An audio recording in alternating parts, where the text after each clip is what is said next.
A warm good morning to one and all. I hope everybody out there is safe and healthy, and also get your vaccination done shortly in case you haven't yet. Although we are amidst the adversities, our college has never failed to keep the students engaged through its various interactive sessions on diverse topics with privileged and dignified personalities. The Innovation and Entrepreneurship Development Center, or IEDC cell of the college, has been a cornerstone for the same. The cell has initiated the Z Talks series in which successful startup entrepreneurs will be interacting with the students. And as just a beginning, today we all are on the first session of the series titled Meet the Founder, that is being held by IEDC of MES Ponnani College. On behalf of the team and college, let me welcome each and everyone who spared their valuable time to join with us. Once again, welcome all. First and foremost, let me call upon the backbone of the cell, Nusrat K, the Nodal Officer of IEDC, for the welcome speech. Over to you, ma'am.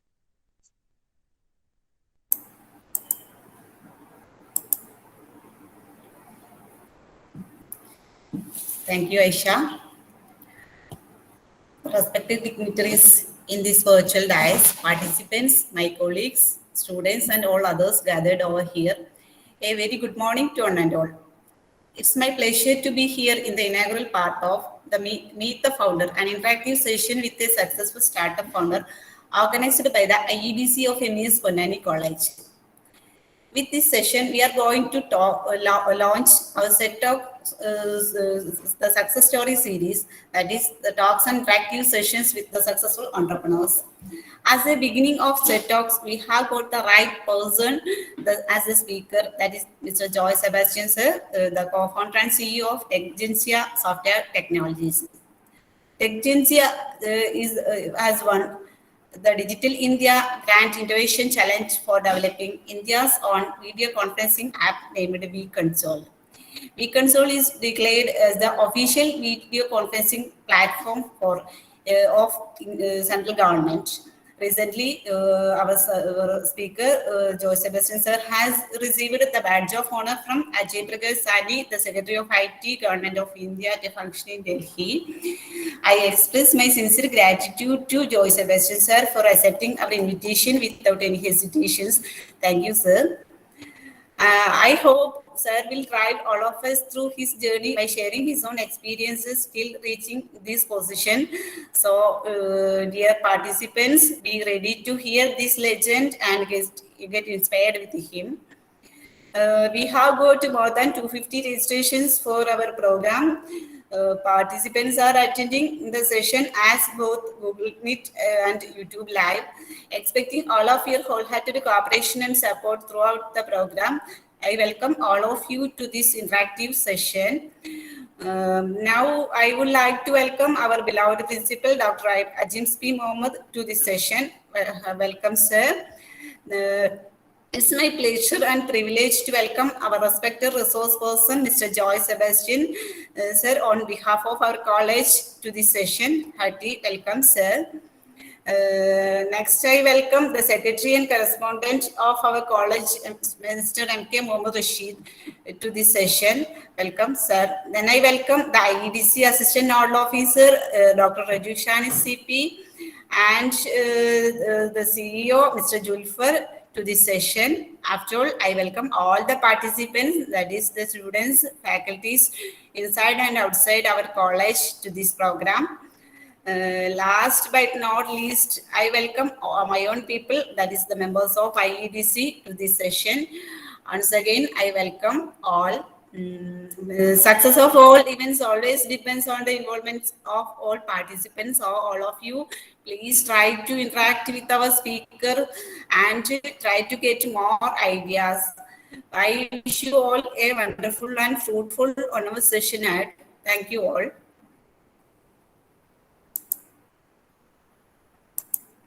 Thank you so much, ma'am. It's time for inauguration of the session. And for that, I would like to welcome the spine and strength of our college, respected principal, Dr. Ajims P. Mohammed. Over to you, sir. Thank you, Aisha. Am I audible? Yes, sir, you're audible. Okay. Thank you. Respected resource person of the day, Mr. Joey Sebastian, CEO of vConsole Techgentia Technologies, coordinator of this webinar and HOD of Computer Science Department, Ms. Nusrat Rajul Shanis, Secretary and Correspondent of MES Panani College, Mr. Muhammad Rashid, and all other faculty members, well-wishers, and the students who are attending this webinar on Google Meet platform as well as YouTube platform. Today, I am very much happy to, I am very much privileged to attend this function because this is the first webinar which is arranged under the auspices of SET Talks, which is organized under the Innovation and Entrepreneurship Development Cell of MES Panani College. And we have got the right and eminent personality, Mr. Joey Sebastian, for addressing the first webinar in this series. Mr. Joey Sebastian, he has developed a video conferencing platform called vConsole. And the surprising fact is that he is from Kerala, he is from Alappuzha. And among 1,983 applications, he has selected as the winner of this innovation challenge organized by the central government of India. We are really happy and congratulate Joy sir for your achievement, great achievement in this regard. And when I was the principal of MES Marambali College, we have already attended one webinar, arranged one webinar with Joy Sebastian sir, and with that experience itself, I told our IEDC coordinator, Ms. Nusrat, to invite Joy Sebastian sir for this function and give an experience sharing session with our students, because almost all the students are very much innovative nowadays, because now the time of innovation, incubation and startup, so many students are developing their own startup industry, startup undertakings, and after their graduation or post-graduation, they are developing their own industry or their own platforms for their job prospects and their career development. So you are the right person for addressing the students, and please give your experience to the students.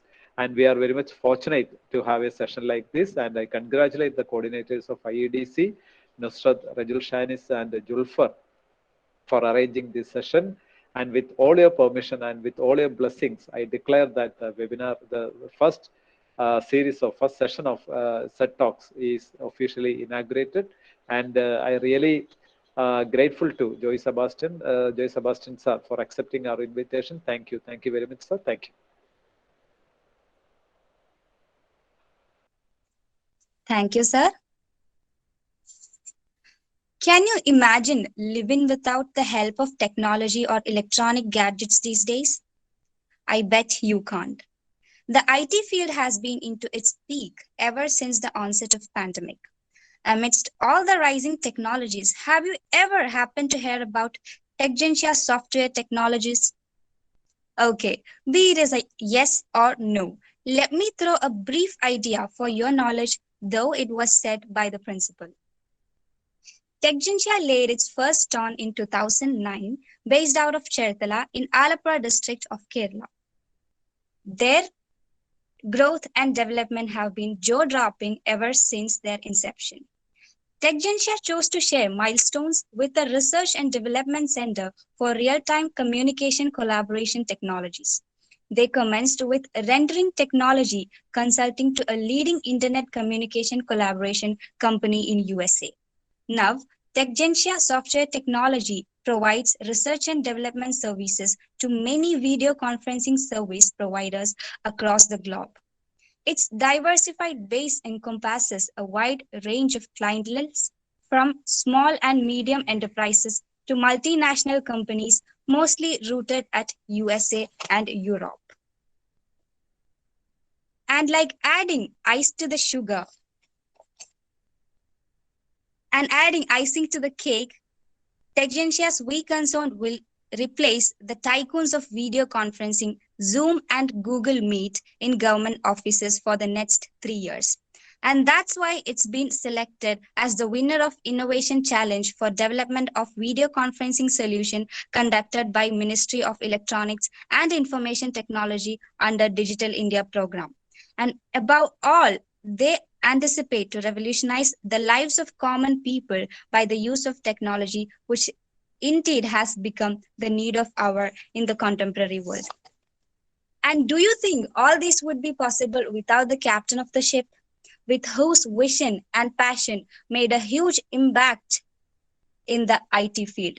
Let me, with pleasure and privilege, invite the Chief Executive Officer and co founder of Techgentia Software Technology, who also happened to be our resource person of the day, Mr. Joy Sebastian, to share his experiences of the journey and more. Over to you, sir.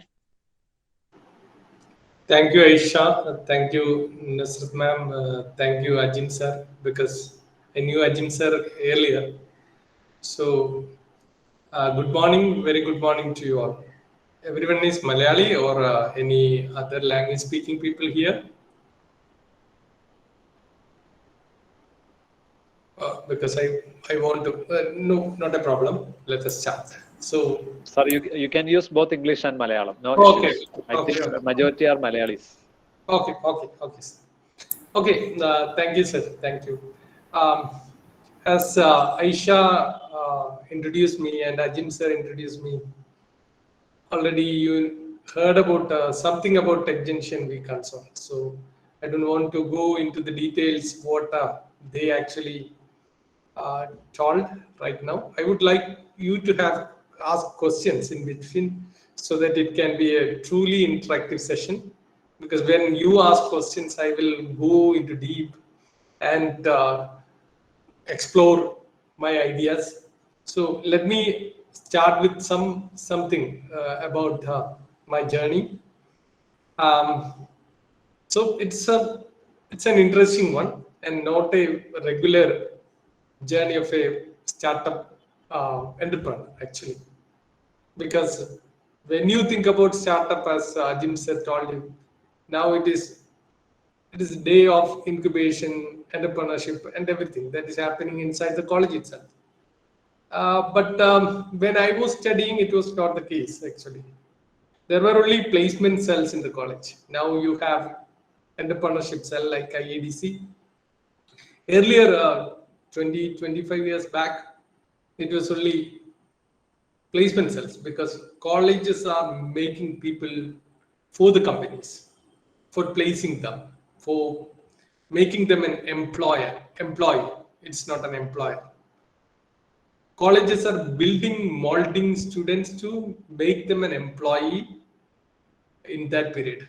And we do have a placement cells in the college, and those placement cells do whatever they can do for apart from the academics to help the students to get a job, because those days getting a job was important. If it is through campus placement, it will be noticed. If you look at I studied in TKM College of Kollam for my post-graduation in computer applications. It was in 96, 99, and in that course, only 30 students were there in our college, and only 3 of them got a placement from the campus. So you know how difficult it was, and how important it was to get placed in college from the college itself, even if it was TKM. A lot of companies were coming, and these placement cells help change our attitude, how to prepare interview, how to prepare for the group discussions, those kind of stuff. And if you look at the 20 years of progress in the academics, 25 years down the line, now you can see a lot of stuff happening to promote the entrepreneurship. Why entrepreneurship is different from employment is that entrepreneurship is a multifaceted, skill demanding kind of stuff. Like you need to be a salesman, you need to be a developer, you need to be a marketing person in the start, because when an entrepreneurship is born in a college, or a company is born inside a college or outside a college after you come out of your course, you don't have the people to manage everything, because you may not be able to, it may not be viable for a company to hire everyone who can do everything, different skill sets. You cannot do that. Then when you start as an entrepreneur, you need to study everything. Like, you need to market yourself, you need to develop, you need to design, you need to communicate to people what we are doing, and sell the product or sell the service what you are developing. So entrepreneurship is why I am saying it's a multifaceted, skill demanding kind of stuff. So when you grow, you can fill in the pillars. What you are doing is, everyone when started growing, they fill pillars with which are complementing your skills. You may be a good software developer, then you may need someone to sell that product. So you may fill it with. It is not going to happen in the start. That is what I am trying to say. So nowadays, people or students who are studying together, or friends who study together, gather and make entrepreneurships or make companies, startups. And that is what is the difference I am seeing between when I was studying and current scenario. So current scenario, every student who comes to a college for graduation or something like that, they all have a dream, they all have a kind of vision that you may do something of your own that may generate employment. That is happening around, and that is how the economy is growing right now. And coming back to my college days, I was not in a position to think about anything. I need a job very badly. So what I was thinking was to get out of the college and find some job. Fortunately, I got a job in Kochi, a company which is developing some products. You remember? Okay. Someone is asking about Malayalam. So let me come back to Malayalam. Thank you. So ഞാൻ പറഞ്ഞു വന്നത് എനിക്ക് കൊച്ചിയില് 2000 ഒരു ജോലി കിട്ടി. So ആ ജോലി കിട്ടിയത് ഒരു പ്രോഡക്റ്റ് കമ്പനിയിലായിരുന്നു. Product company at that point of time it was not so common.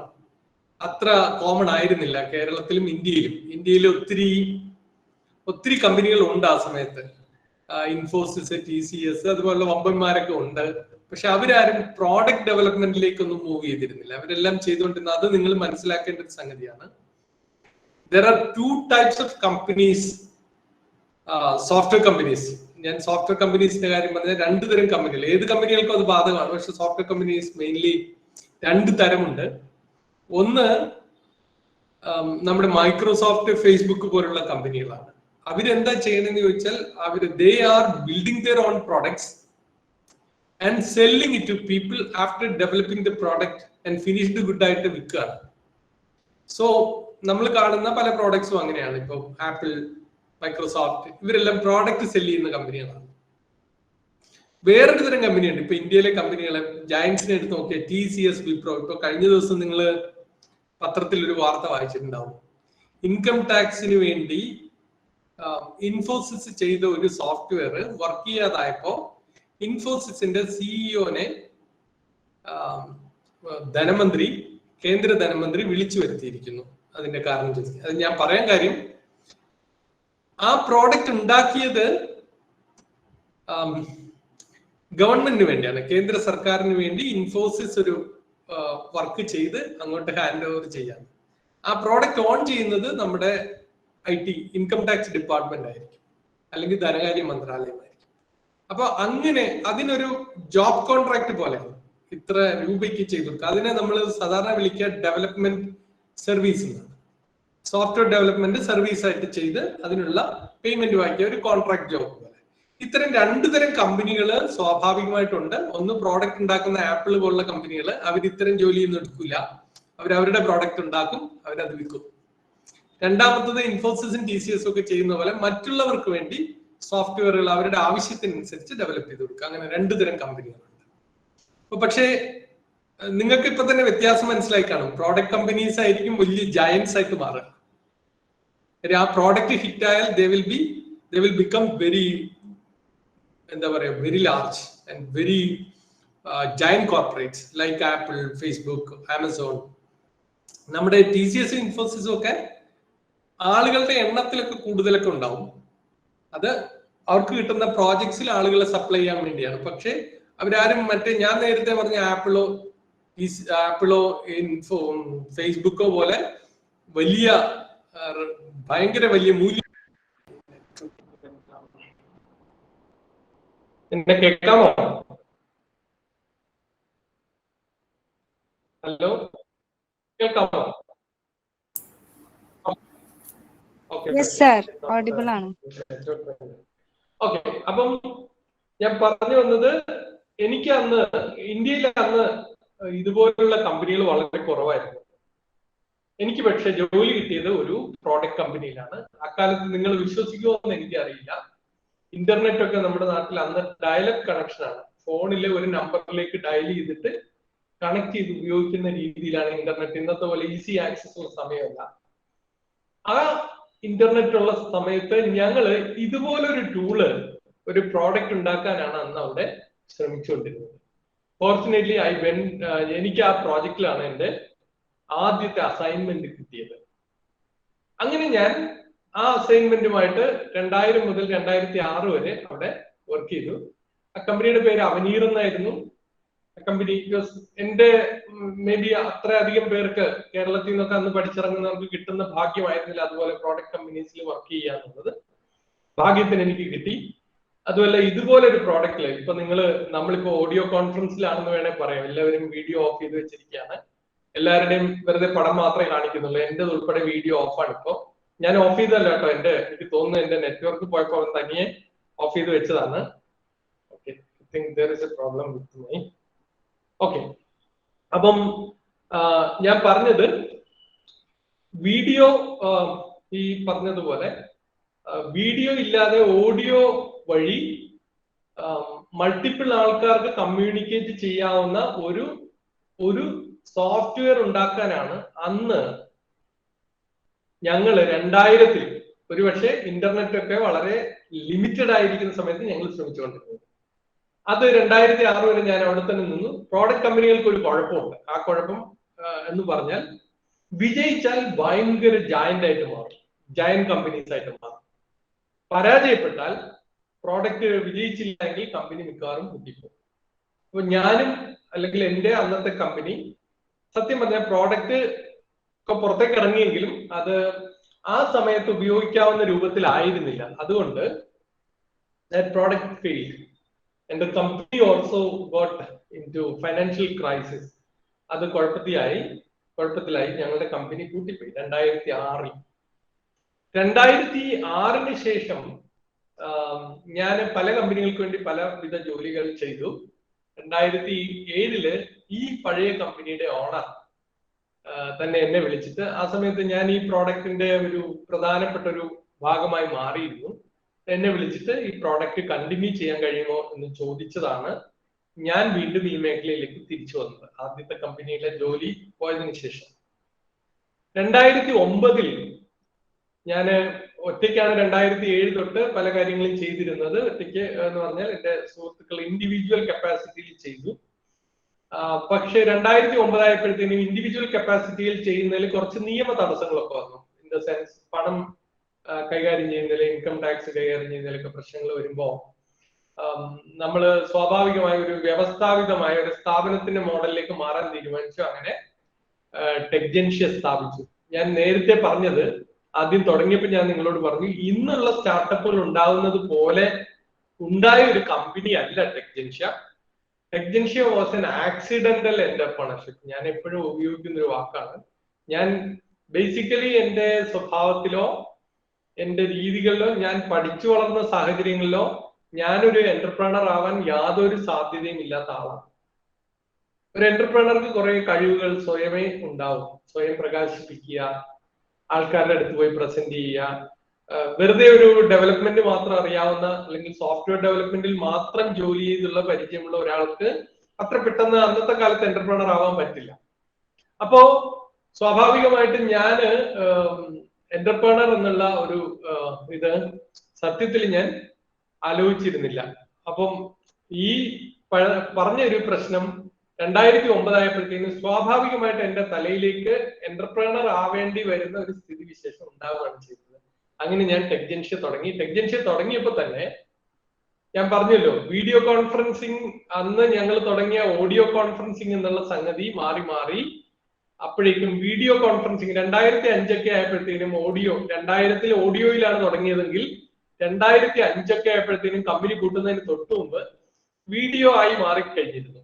ആ വീഡിയോ ആയി മാറിക്കഴിഞ്ഞ സാധനം ചെയ്യാൻ 2009 ആയപ്പോഴത്തേക്കിനും എന്റെ കമ്പനി തുടങ്ങിയപ്പോൾ ആ വീഡിയോ കോൺഫറൻസിങ് ടൂൾ ഉണ്ടാക്കാനുള്ള നിയോഗവുമായിട്ടാണ് ഞാൻ കമ്പനി തുടങ്ങിയത്. അല്ലെങ്കിൽ അപ്പൊ തന്നെ ഞങ്ങൾക്കൊരു ക്ലയന്റ് ഉണ്ടായിരുന്നു, ഈ വീഡിയോ കോൺഫറൻസിങ് ഉപയോഗിക്കാൻ തയ്യാറായ ഒരു ക്ലയന്റ് ഉണ്ടായിരുന്നു. അത് പഴയ എന്റെ എംപ്ലോയർ തന്നെയായിരുന്നു. 2009 ഞങ്ങൾ തുടങ്ങി. 2009 തൊട്ട് ഇനി കുറച്ച് കൂടുതൽ ടെക്നിക്കൽ കാര്യങ്ങളാണ് എനിക്ക് പറയാനുള്ളത്. ഇൻ ദ സെൻസ്, എന്താണ് വീഡിയോ കോൺഫറൻസിങ് എന്ന് നിങ്ങൾ അറിയുന്നത് നല്ലതാണ്. ഇപ്പൊ നിങ്ങൾ ഗൂഗിൾ മീറ്റ് ഒക്കെ ഉപയോഗിക്കുന്നുണ്ട്, എല്ലാവരും ടെക്നിക്കൽ ആണെന്ന് ഞാൻ കരുതുന്നു കൂടുതൽ പേര്. എന്നാലും ഗൂഗിൾ മീറ്റ് ഉപയോഗിക്കുന്നു, സൂം ഉപയോഗിക്കുന്നു, പലവിധ ടൂളുകൾ. ചിലപ്പോൾ നിങ്ങൾ വി കൺസോളും വല്ലപ്പോഴും ഉപയോഗിച്ചിട്ടുണ്ടാവും, എനിക്കറിയില്ല, ഉപയോഗിക്കാൻ പോകുന്നതേ ഉള്ളൂ പലരും. അപ്പൊ വി കൺസോള് പോലെ ഒരു സോഫ്റ്റ്വെയറിന്, അല്ലെങ്കിൽ എപ്പോഴും ഞാൻ വീഡിയോ കോൺഫറൻസിങ്ങിലാണെന്ന് പറയുമ്പോ 2009 ഇത് പറയുമ്പോൾ ആളുകളൊക്കെ അത്ഭുതത്തോടെ കേൾക്കുമായിരുന്നു. കാര്യം അന്നൊന്നും ഗൂഗിൾ മീറ്റോ സൂമോ ഒന്നും ഉള്ള കാലമല്ല. ആകെ ഉള്ളത് എനിക്കൊന്ന് വെബെക്സ് ആണ് അക്കാലത്ത്. വെബെക്സും മേ ബി ഹാങ് ഔട്ട് ചെറിയ രൂപത്തിലൊക്കെ വന്നു തുടങ്ങിയിട്ടുണ്ടാവും, എനിക്ക് ഓർമ്മയില്ല കൃത്യമായി. പക്ഷേ വെബെക്സ് ഒരു ടൂളായിട്ടുണ്ടായിരുന്നു. ഞങ്ങൾ ഇതുപോലെ വീഡിയോ കോൺഫറൻസിങ് ആണ് ചെയ്യുന്നതെന്ന് പറയുമ്പോൾ ആളുകൾ അത്ഭുതത്തോടെ നോക്കും, എന്താണ് ഇതിനകത്ത് ചെയ്യാൻ ഇത്രമാത്രം ഉള്ളത്. കാര്യം വീഡിയോ കോൺഫറൻസിങ് അക്കാലത്ത് ഡ്രൈവ് ചെയ്തിരുന്നത് ഹാർഡ്വെയർ എനേബിൾഡ് ആയിരുന്നു. എന്ന് പറഞ്ഞാൽ നല്ല ക്വാളിറ്റി ഉള്ള ക്യാമറാസ്. നിങ്ങൾ എപ്പോഴും കേട്ടിട്ടുണ്ടാവും, മുഖ്യമന്ത്രി കളക്ടർമാരുമായി വീഡിയോ കോൺഫറൻസിങ് നടത്തി, പ്രധാനമന്ത്രി സംസ്ഥാന മുഖ്യമന്ത്രിമാരുമായി വീഡിയോ കോൺഫറൻസിങ് നടത്തി എന്നൊക്കെ. അന്നൊക്കെ പത്രത്തില് ഒരു വീഡിയോ കോൺഫറൻസ് നടന്നാൽ തന്നെ പത്രത്തിൽ വരുന്ന അവസ്ഥയാണ്. എന്ന് പറഞ്ഞാൽ അത്ര അപൂർവമായ ഒരു സംഗതിയായിരുന്നു വീഡിയോ കോൺഫറൻസിങ്. അക്കാലത്ത് ഞങ്ങൾ വീഡിയോ കോൺഫറൻസിങ് എന്നൊക്കെ പറയുമ്പോൾ എല്ലാവരും ചോദിക്കുമായിരുന്നു, എന്താണ് ഇതിനകത്ത് ഇത് ചെയ്യാനുള്ളത്. ഓൾറെഡി കുറെ സാധനങ്ങൾ ഹാർഡ്വെയർ ബേസ്ഡ് വീഡിയോ കോൺഫറൻസിങ് ഉണ്ട്. അതും വളരെ റെയർ ആയിട്ട് ബോർഡ് റൂമുകളിൽ, അതായത് വലിയ വലിയ ആൾക്കാരുടെ ബോർഡ് റൂമുകളിൽ മാത്രമുള്ള ഒരു ഡിവൈസ് ആണ്. അപ്പൊ ഞങ്ങൾ ചെയ്തുകൊണ്ടിരുന്നത് ഇത് വളരെ ജനകീയമാക്കാനുള്ള എന്തെങ്കിലും വഴികളുണ്ടോ എന്നാണ് നമ്മൾ ആലോചിക്കുന്നത്. ജനകീയമാകുക എന്ന് പറഞ്ഞാൽ ഇപ്പൊ നിങ്ങൾ കാണുന്നവര് കോവിഡ് സമയത്ത് സംഭവിച്ചതുപോലെ. കോവിഡ് സമയത്ത് എന്ത് സംഭവിച്ചു? നിങ്ങൾ എല്ലാവരും പെട്ടെന്ന് സൂമിലേക്കും ഗൂഗിൾ മീറ്റിലേക്കും മാറി. നമ്മുടെ നിത്യജീവിതത്തില് ഒരു ദിവസം 1-2 മണിക്കൂറെങ്കിലും ഗൂഗിൾ മീറ്റിലും സൂമിലും ഉപയോഗിക്കാത്ത ആളുകൾ ആരും ഇല്ലാതായി. സോ പെട്ടെന്ന് നമ്മള് വീഡിയോ കോൺഫറൻസിങ് അതുപോലെ ജനകീയമാക്കാനുള്ള ചില പണികൾ ചെയ്യാനാണ്. ജനകീയമാവണമെങ്കിൽ എന്താ പ്രശ്നം? ജനകീയമാവണമെങ്കിൽ മറ്റ് ഡിവൈസുകളുടെ ഡിപ്പെൻഡൻസി ഇല്ലാതെ ഇത് വർക്ക് ചെയ്യണം. എന്താണ് ഈ ഡിപ്പെൻഡൻസി എന്ന് ഞാൻ പറയുന്നതെന്ന് ഞാൻ പറഞ്ഞുതരാം.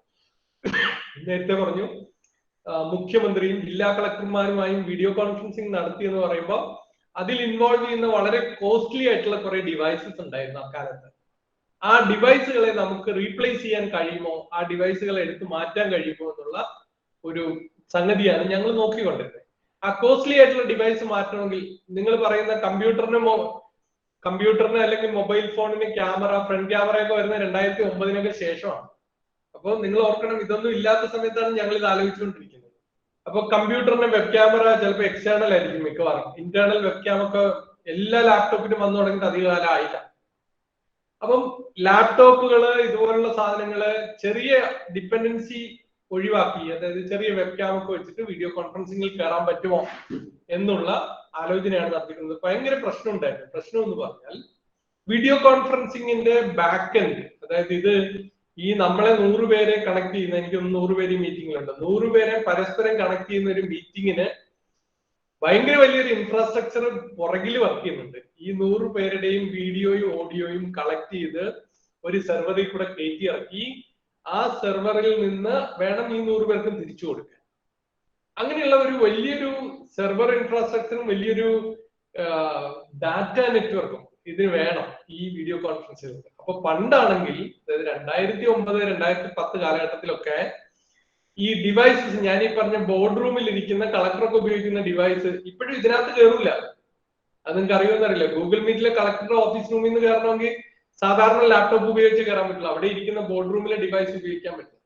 ഞങ്ങൾ ചെയ്യാൻ ശ്രമിച്ചത് ആ ബോർഡ് റൂം ഡിവൈസസും ഇതുപോലെ വെബിലൊക്കെ കണക്ട് ചെയ്യാവുന്ന മീറ്റിംഗ് ടൂളുകളും, ഇപ്പോ നമ്മുടെ ലാപ്ടോപ്പ്, മൊബൈൽ ഫോൺ, ഇതെല്ലാം ഒരേ പ്ലാറ്റ്ഫോമിൽ ഒരുമിച്ച് കണക്ട് ചെയ്യാൻ കഴിയുമോ എന്നുള്ള ഒരു ഗവേഷണം 2009 തൊട്ട് ഞങ്ങൾ നടത്തുന്നുണ്ട്. ആ നടത്തിയ ഗവേഷണം എനിക്ക് തോന്നുന്നു അത്ര എളുപ്പമായിരുന്നില്ല. കാരണം ലോകത്ത് അധികം അത്തരം ഒരു ഗവേഷണം നടക്കുന്നില്ല. കാരണം ഇതെല്ലാം ഹാർഡ്വെയർ ഡ്രിവൺ ആയിട്ട്, ഹാർഡ്വെയർ കച്ചവടമായി വലിയ കോസ്റ്റ്ലി അഫെയർ ആയിട്ട് നടക്കുന്ന സമയത്താണ് നമ്മൾ ഇതിനെ ചെറുതാക്കി ജനകീയമാക്കാൻ ഒരു ശ്രമം നടത്തിയത്. 2015ഓടെ ഞങ്ങൾ അതിൽ വിജയിച്ചു. സത്യത്തിൽ ഞങ്ങൾക്ക് ലോകത്തുള്ള ഏത് വീഡിയോ കോൺഫറൻസിങ് ഡിവൈസിനെയും വെബിലൂടെയും മൊബൈൽ ഫോണിലൂടെയും ഇന്ററോപ്പറബിൾ ആക്കാൻ കഴിയുമെന്ന് ഞങ്ങൾ കണ്ടെത്തി. അതിന് പ്രത്യേകിച്ച് ഒരു ഹാർഡ്വെയറും ഇന്റർനെറ്റിൽ അല്ലെങ്കിൽ സെർവർ സൈഡ്, പണ്ട് സെർവർ സൈഡിൽ അത് ഹാർഡ്വെയർ വെച്ചിട്ട് ചെയ്യാൻ പറ്റുള്ളൂ. ഞങ്ങൾ അതിനെ പ്യുവർലി സോഫ്റ്റ്വെയർ ബേസ്ഡ് ആക്കാൻ ശ്രമിച്ചു. അത് വിജയിച്ചു. അപ്പൊ അതിനകത്ത് 3-4 ടൈപ്പ് പ്രോട്ടോകോൾസ്, നിങ്ങൾ ഇതിപ്പം ഗൂഗിൾ മീറ്റ് ഒക്കെ ഉപയോഗിക്കുന്നുണ്ടെങ്കിൽ നിങ്ങൾക്ക് അറിയാം, ഇതിനകത്ത് ഓഡിയോയും വീഡിയോയും ഒക്കെ കമ്മ്യൂണിക്കേറ്റ് ചെയ്യാൻ ഒരു പ്രോട്ടോകോൾ ഉണ്ട്. ആ പ്രോട്ടോകോളിന്റെ പേര് WebRTC എന്നാണ്. ആ WebRTC പ്രോട്ടോകോള് ആണ് നിങ്ങളെ വെബിൽ നിന്ന് വീഡിയോ കോൺഫറൻസിംഗിൽ കയറാൻ സഹായിച്ചുകൊണ്ടിരിക്കുന്ന സംഗതി. ഇപ്പൊ അതായത് ബ്രൗസർ ഉപയോഗിച്ച് വീഡിയോ കോൺഫറൻസിംഗ് സഹായിക്കുന്നത്, അല്ലെങ്കിൽ ഗൂഗിൾ മീറ്റിന്റെ ആപ്ലിക്കേഷൻ റൺ ചെയ്യുന്നത് WebRTC എന്ന് പറയുന്ന ഒരു പ്രോട്ടോകോളിന്റെ പുറത്താണ്. ആ പ്രോട്ടോകോളും ഞാൻ നേരത്തെ പറഞ്ഞ ഈ കളക്ടറുടെ ഓഫീസിലൊക്കെ ഇരിക്കുന്ന ഡിവൈസസ് വേറൊരു പ്രോട്ടോകോളിലാണ് വർക്ക് ചെയ്യുന്നത്. ഇവരെ എല്ലാരെയും കൂടെ ഇന്ററോപ്പറബിൾ ആക്കുന്ന ഒരു ഇക്കോസിസ്റ്റം ബിൽഡ് ചെയ്തെടുക്കാൻ ഞങ്ങൾക്ക് 2015ഓടെ കഴിഞ്ഞു. അതുവരെ ഞങ്ങൾ വളരെ ബുദ്ധിമുട്ടിലായിരുന്നു. ഇത് ആർക്കാണ് വിൽക്കാൻ പറ്റുക എന്ന് പോലും ഞങ്ങൾക്ക് അറിയില്ല. വളരെ കുഞ്ഞു തോതില്, ഞാൻ ഈ പറഞ്ഞതുപോലെ ആദ്യത്തെ എംപ്ലോയർ വളരെ കുറഞ്ഞ തോതില് ഞങ്ങൾക്ക് ചെറിയ ഫണ്ടിങ് ഒക്കെ തന്ന് ഡെവലപ്പ് ചെയ്യാൻ ശ്രമിച്ചിരുന്നെങ്കിലും it was not that easy. ഇത്രയും വലിയ ഒരു പ്രോഡക്റ്റ് ഉണ്ടാക്കാൻ ഇത്തിരി ഫണ്ടൊന്നും പോരായിരുന്നു. വളരെ സ്ട്രഗിൾ ചെയ്താണ് 2009 മുതൽ 2015 വരെ ഞങ്ങൾ മുന്നോട്ട് പോയത്. 2015 ശേഷം ഞങ്ങൾ ഇങ്ങനെ കണ്ടെത്തിയപ്പോ തന്നെ ഞാൻ പറഞ്ഞു, ഞങ്ങൾക്ക് സെയിൽസോ മാർക്കറ്റിങ്ങിനോ ഒരു ടീമൊന്നും ഇല്ല. എല്ലാവരും ഞങ്ങളുടേത് ടെക്നോളജി ഡെവലപ്മെന്റ് അല്ലെങ്കിൽ R&D എഞ്ചിനീയേഴ്സ് ആണ്. പക്ഷെ ഞങ്ങൾ ചെയ്ത ഒരു ഗുണം എന്ന് പറഞ്ഞാൽ ഈ 2015 വരെ ഞങ്ങൾ ചെയ്ത ഗവേഷണങ്ങളുടെ ചെറിയ ചെറിയ ഫുട് പ്രിന്റ്സ് ഞങ്ങൾ പല ടെക്നിക്കൽ ഫോറംസിലൊക്കെ ഞങ്ങളുടെ കോൺട്രിബ്യൂഷൻ ആയിട്ട് അവിടെ ഇവിടെയൊക്കെ വീണിരുന്നു ഈ സമയത്ത്. അപ്പൊ ആളുകള് ഞങ്ങളെ ഐഡന്റിഫൈ ചെയ്ത് തുടങ്ങി, ഇങ്ങനെ ഒരു കമ്പനി ഇന്ത്യയിലുണ്ട്, അവർ ഇതിനകത്ത് റിസർച്ച് ചെയ്യുന്നുണ്ട്. അങ്ങനെ ഞങ്ങൾക്ക് കുറച്ച് ക്ലയൻസ് 2015 തൊട്ട് കിട്ടിത്തുടങ്ങി. അപ്പോ നമ്മളുടെ ബേസിക് നീഡ്സ്, അതായത് സാലറി അതുപോലുള്ള കാര്യങ്ങളൊക്കെ നടത്തിക്കൊണ്ടു പോകാൻ തക്കതായ റവന്യൂ 2015 തൊട്ട് ഈ പ്രോഡക്റ്റിൽ നിന്ന് കിട്ടിത്തുടങ്ങി. അത് ഞങ്ങൾ ചെയ്തത്, ഞങ്ങളൊരു ടെക്നോളജി പ്ലാറ്റ്ഫോം ബിൽഡ് ചെയ്തു. എന്നിട്ട് ആ പ്ലാറ്റ്ഫോമിന്റെ മേലെ പ്രോഡക്ട്സ് മറ്റ് കമ്പനികളെ കൊണ്ടുണ്ടാക്കിച്ചു. ഞങ്ങൾക്ക് അങ്ങനെ നോർവേയിലും യൂറോപ്പിലും US-ലും ഒക്കെ കുറച്ച് ക്ലയൻസിനെ കിട്ടി. അതുവഴി ഞങ്ങൾക്ക് റവന്യൂ വന്നു തുടങ്ങി, ഒരു റോയൽറ്റി മോഡ് റവന്യൂ വന്നു തുടങ്ങി. 2019 വരെയൊക്കെ ഇങ്ങനെ പോയി. ഇന്ത്യയിൽ എനിക്ക് ഒരാളെ പോലും കണ്ടെത്താൻ പറ്റില്ല ഇത് ഉപയോഗിക്കാൻ. പലരെയും ഞാൻ കൊണ്ടുപോയി കാര്യം ഇന്ത്യയിൽ ഈ പ്രോഡക്റ്റ് ആവശ്യമുള്ളത്, ഞങ്ങൾ ഉണ്ടാക്കിയ പ്രോഡക്റ്റ്. ഇതുപോലെ ഗൂഗിൾ മീറ്റ് മാത്രമല്ല ഞങ്ങളുടെ പ്രോഡക്റ്റ്. ഗൂഗിൾ മീറ്റ് പോലെ ഒരു മീറ്റിംഗ് ടൂൾ മാത്രമായിരുന്നില്ല, ഞാൻ പറഞ്ഞല്ലോ. ഞങ്ങളുടെ പ്രോഡക്റ്റിലേക്ക് ഗവൺമെന്റ് ഒക്കെ ഉപയോഗിക്കുന്ന വലിയ ഡിവൈസുകൾ കണക്ട് ചെയ്യാൻ പറ്റും. അതാണ് ഞങ്ങളുടെ അഡ്വാൻറ്റേജ്. ഒരു തരത്തിലുള്ള അഡീഷണൽ കമ്പോണന്റ് ഇല്ലാതെ കണക്ട് ചെയ്യാൻ പറ്റും. ആ പ്രോഡക്റ്റ് വാങ്ങിക്കണമെങ്കിൽ നമ്മുടെ നാട്ടിൽ വാങ്ങിക്കണമെങ്കിൽ അത് സർക്കാരാണ് വാങ്ങിക്കുന്നത്. ഇപ്പൊ സർക്കാരിന് ഒരു പ്രോസസ് ഉണ്ട്. ഈ വീഡിയോ കോൺഫറൻസിംഗ് ഒക്കെ മേടിക്കുന്ന വലിയ ടെൻഡറാണ്. ഇപ്പൊ നമ്മളെ പോലുള്ള ചെറിയ കമ്പനികൾക്ക് ആ ടെൻഡറുകളിൽ പങ്കെടുക്കാൻ കഴിയില്ല. ഞാൻ പോയിട്ട് ഇത് ഞങ്ങൾക്ക് ചെയ്യാൻ കഴിയുമെന്ന് പറഞ്ഞാൽ പോലും ആരും വിശ്വസിക്കുന്ന ഒരു കാലമായിരുന്നില്ല. 2020 വരെ തൽക്കാലം ആരും വിശ്വസിച്ചില്ല ഇന്ത്യയിൽ. പക്ഷെ പുറത്തുനിന്ന് ഞങ്ങൾക്ക് ക്ലയൻസിനെ കിട്ടി, അവര് ഞങ്ങളെ വിശ്വസിച്ചു.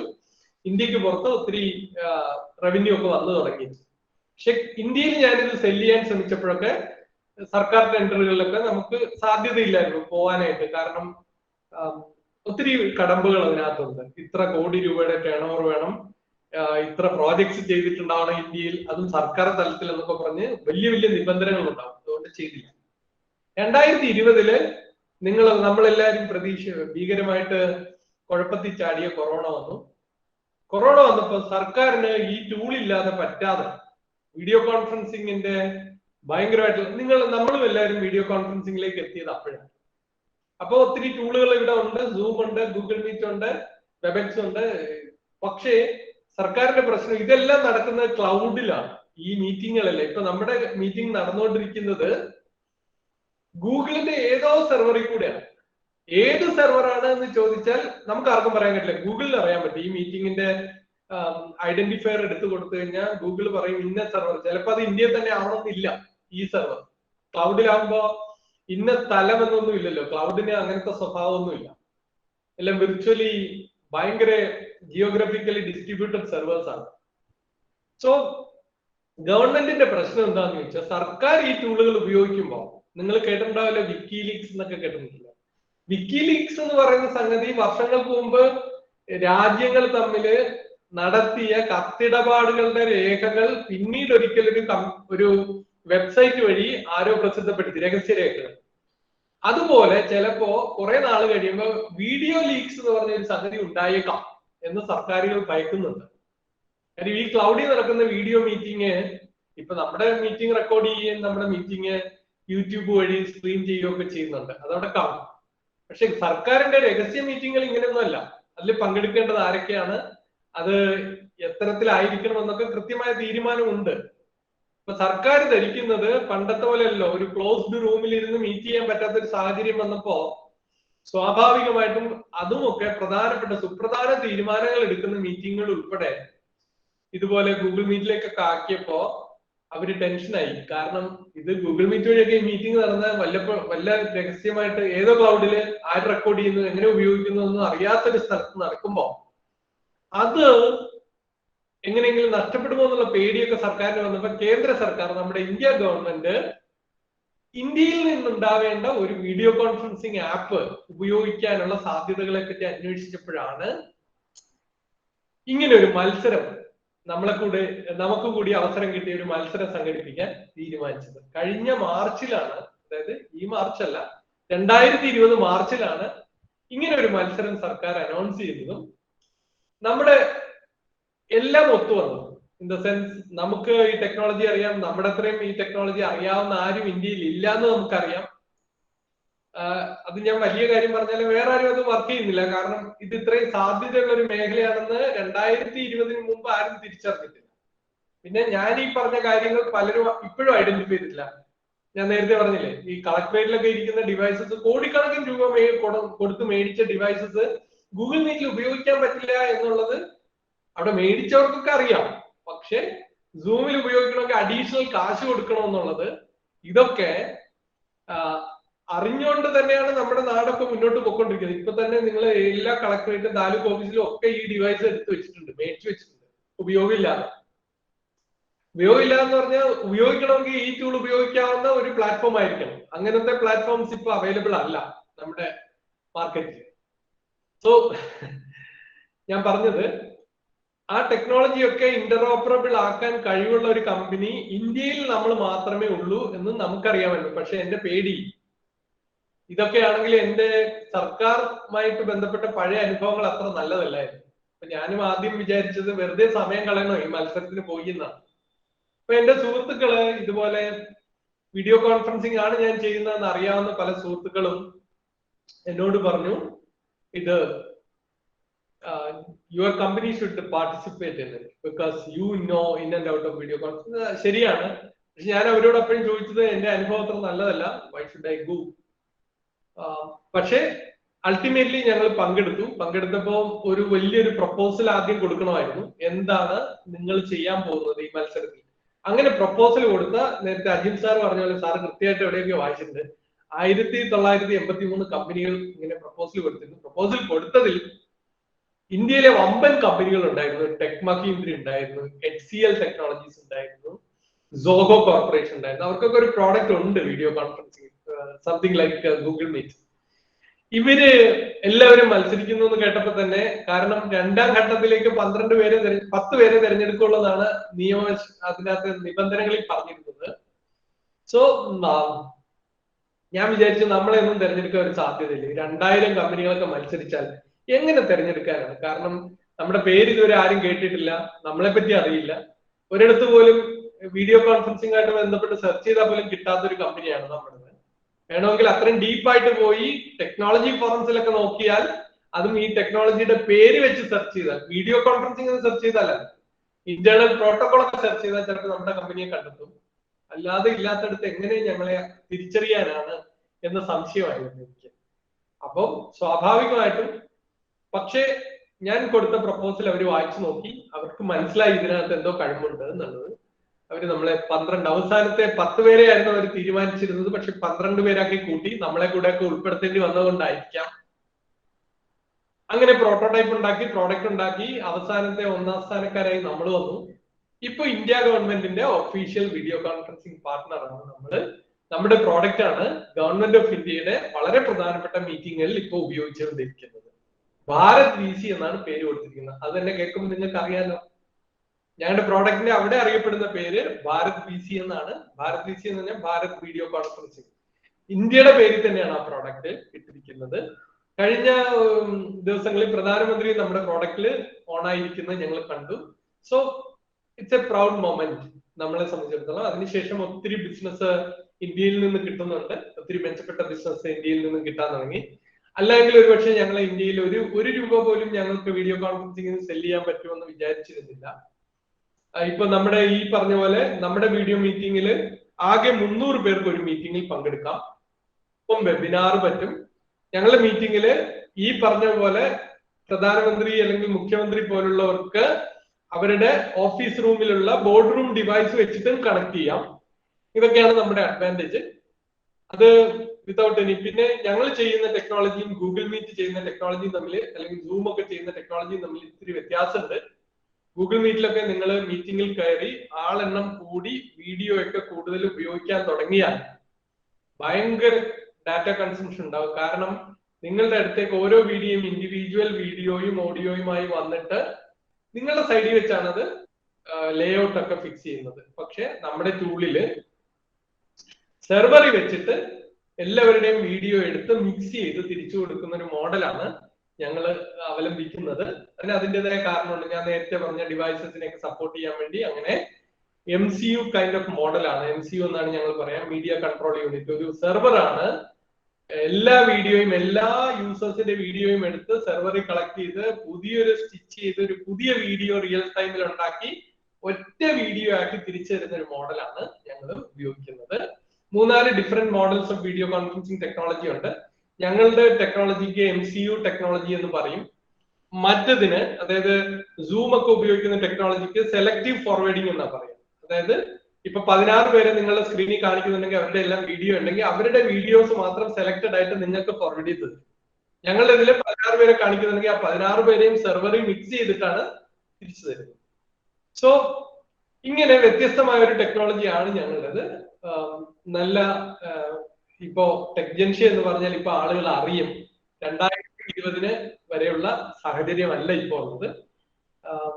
കമ്പനിയില് ഞാൻ ഈ പറഞ്ഞതുപോലെ വലിയ $1 ബില്യൺ കമ്പനിയൊന്നും ആയിട്ടില്ല. നിങ്ങൾ കേൾക്കുന്നത് നമ്മുടെ സാധാരണ സ്റ്റാർട്ടപ്പുകളൊക്കെ വന്നിട്ട് ഒരു വർഷം കൊണ്ട് ചിലപ്പോ 500 കോടിക്ക് വിറ്റു പറയുന്ന പോലുള്ള ഒരു സംഗതിയൊന്നും നമ്മുടെ, പക്ഷെ we have A very good product. Kerala ഗവൺമെന്റും ഇപ്പോ നമ്മുടെ പ്രോഡക്റ്റ് കേരള VC എന്ന പേരിൽ ഗവൺമെന്റ് ഓഫീഷ്യൽസിന് വേണ്ടി പ്രത്യേകം സജ്ജമാക്കാനുള്ള ഒരു പ്രപ്പോസൽ അവരുടെ പരിഗണനയിലാണ്. അങ്ങനെ പിന്നെ ഒത്തിരി പ്രധാനപ്പെട്ട സ്ഥാപനങ്ങൾ, ഇപ്പം ബാർക്ക്, നിങ്ങൾ കേട്ടിട്ടുണ്ടാവും, Bhabha atomic research centre, Indian plasma research institute, ഇതൊക്കെ വളരെ പ്രധാനപ്പെട്ട കാറ്റഗറിക്കൽ ആയിട്ടുള്ള ഗവൺമെന്റിന്റെ വളരെ സെക്യൂരിറ്റി ആവശ്യപ്പെടുന്ന സ്ഥലത്തൊക്കെ നമ്മുടെ ടൂളാണ് ഉപയോഗിക്കുന്നത് എന്നതിലുള്ള ചാരിതാർത്ഥ്യമാണ് ഇപ്പോൾ ഉള്ളത്. ഇനി ഞാൻ കൂടുതൽ മുന്നോട്ട് പോകുന്നില്ല. ഇതാണ് ആസ് എൻ എന്റർപ്രണർ എനിക്ക് പറയാനുള്ളത്. ഞാൻ പറഞ്ഞല്ലോ, ഞാൻ ആക്സിഡന്റൽ എന്റർപ്രണർ ആണ്. സാധാരണ എന്റർപ്രണർമാർക്കുള്ള ഒരു സ്കില്ലും ഇല്ലാത്ത ഒരാളാണ് ഞാൻ. ഇപ്പോ അതിനുവേണ്ടി ശ്രമിക്കുകയാണ്. ഞാൻ നേരത്തെ പറഞ്ഞല്ലോ, സ്കില്ല് നമുക്ക് സ്വന്തമായിട്ടില്ലെങ്കിൽ നമ്മൾ എന്ത് ചെയ്യും, നമ്മൾ ഫിറ്റ് ഇൻ ചെയ്യും മറ്റുള്ളവരെ കൊണ്ട്. ഇപ്പൊ അതിനുള്ള ശ്രമത്തിലാണ്. ഇപ്പൊ കമ്പനി അത് ചെയ്യാൻ കഴിയുമെന്നുള്ള ഒരു ആത്മവിശ്വാസത്തിലാണ്. ഞങ്ങൾ ഇപ്പോ 80 പേരുണ്ട്. 80 പേരില് 80 പേരും തന്നെ ടെക്നിക്കൽ ആൾക്കാരാണ്. അതായത് നിങ്ങളെ പോലെ പഠിച്ച് ഡെവലപ്പേഴ്സും അങ്ങനെയുള്ള അസോസിയേറ്റഡ് വർക്കുകൾ, ഇഷ്ടംപോലെ ഡിഫറെന്റ് കാറ്റഗറി ജീവനക്കാരുണ്ടെങ്കിലും എല്ലാവരും സോഫ്റ്റ്വെയർ ഡെവലപ്മെന്റുമായി ബന്ധപ്പെട്ടാണ് നമ്മുടെ ഓഫീസിൽ വർക്ക് ചെയ്യുന്നത്. ഇതാണ് എനിക്ക് ഇപ്പൊ പറയാനുള്ളത്. ഇനി നിങ്ങൾ ക്വസ്റ്റ്യൻസ് ചോദിക്കുമ്പോൾ ഞാൻ ആൻസർ ചെയ്യാം. Thank you very much.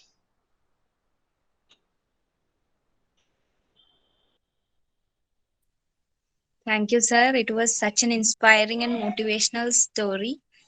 And we all are happy that we got you here today. And as he said, it's time for interaction.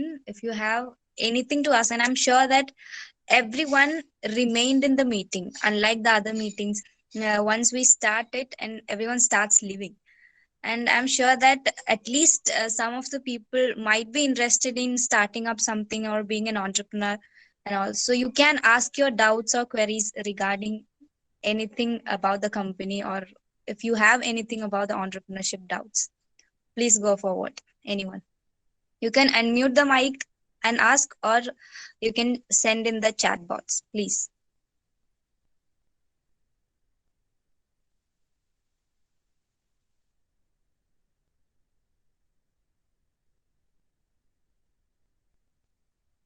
Please do feel free to ask anything. This is a golden opportunity and don't miss it. ചോദിച്ചോളൂ കേട്ടോ, എനിക്ക് ചോദിച്ച് പറയുന്നതാണ് ഇഷ്ടം. നിങ്ങൾ എന്തെങ്കിലുമൊക്കെ ചോദിച്ചാൽ കൂടുതൽ കാര്യങ്ങൾ പറയാം. Okay, let me ask you one thing, sir. Sir പറഞ്ഞു ഒരു ആക്സിഡന്റൽ ഓൺട്രപ്രണർഷിപ്പിലേക്ക് വന്ന ഒരാളാണ്. അപ്പൊ ഇതൊക്കെ ഇപ്പോ സാറിന്റെ ജീവിതത്തിൽ നടക്കുന്ന എല്ലാം വളരെ അൺഎക്സ്പെക്ടഡ് ആയിട്ടുള്ള കാര്യങ്ങളാവുമല്ലോ കൂടുതലും. So after 5 years, where do you see yourself, your company and yourself?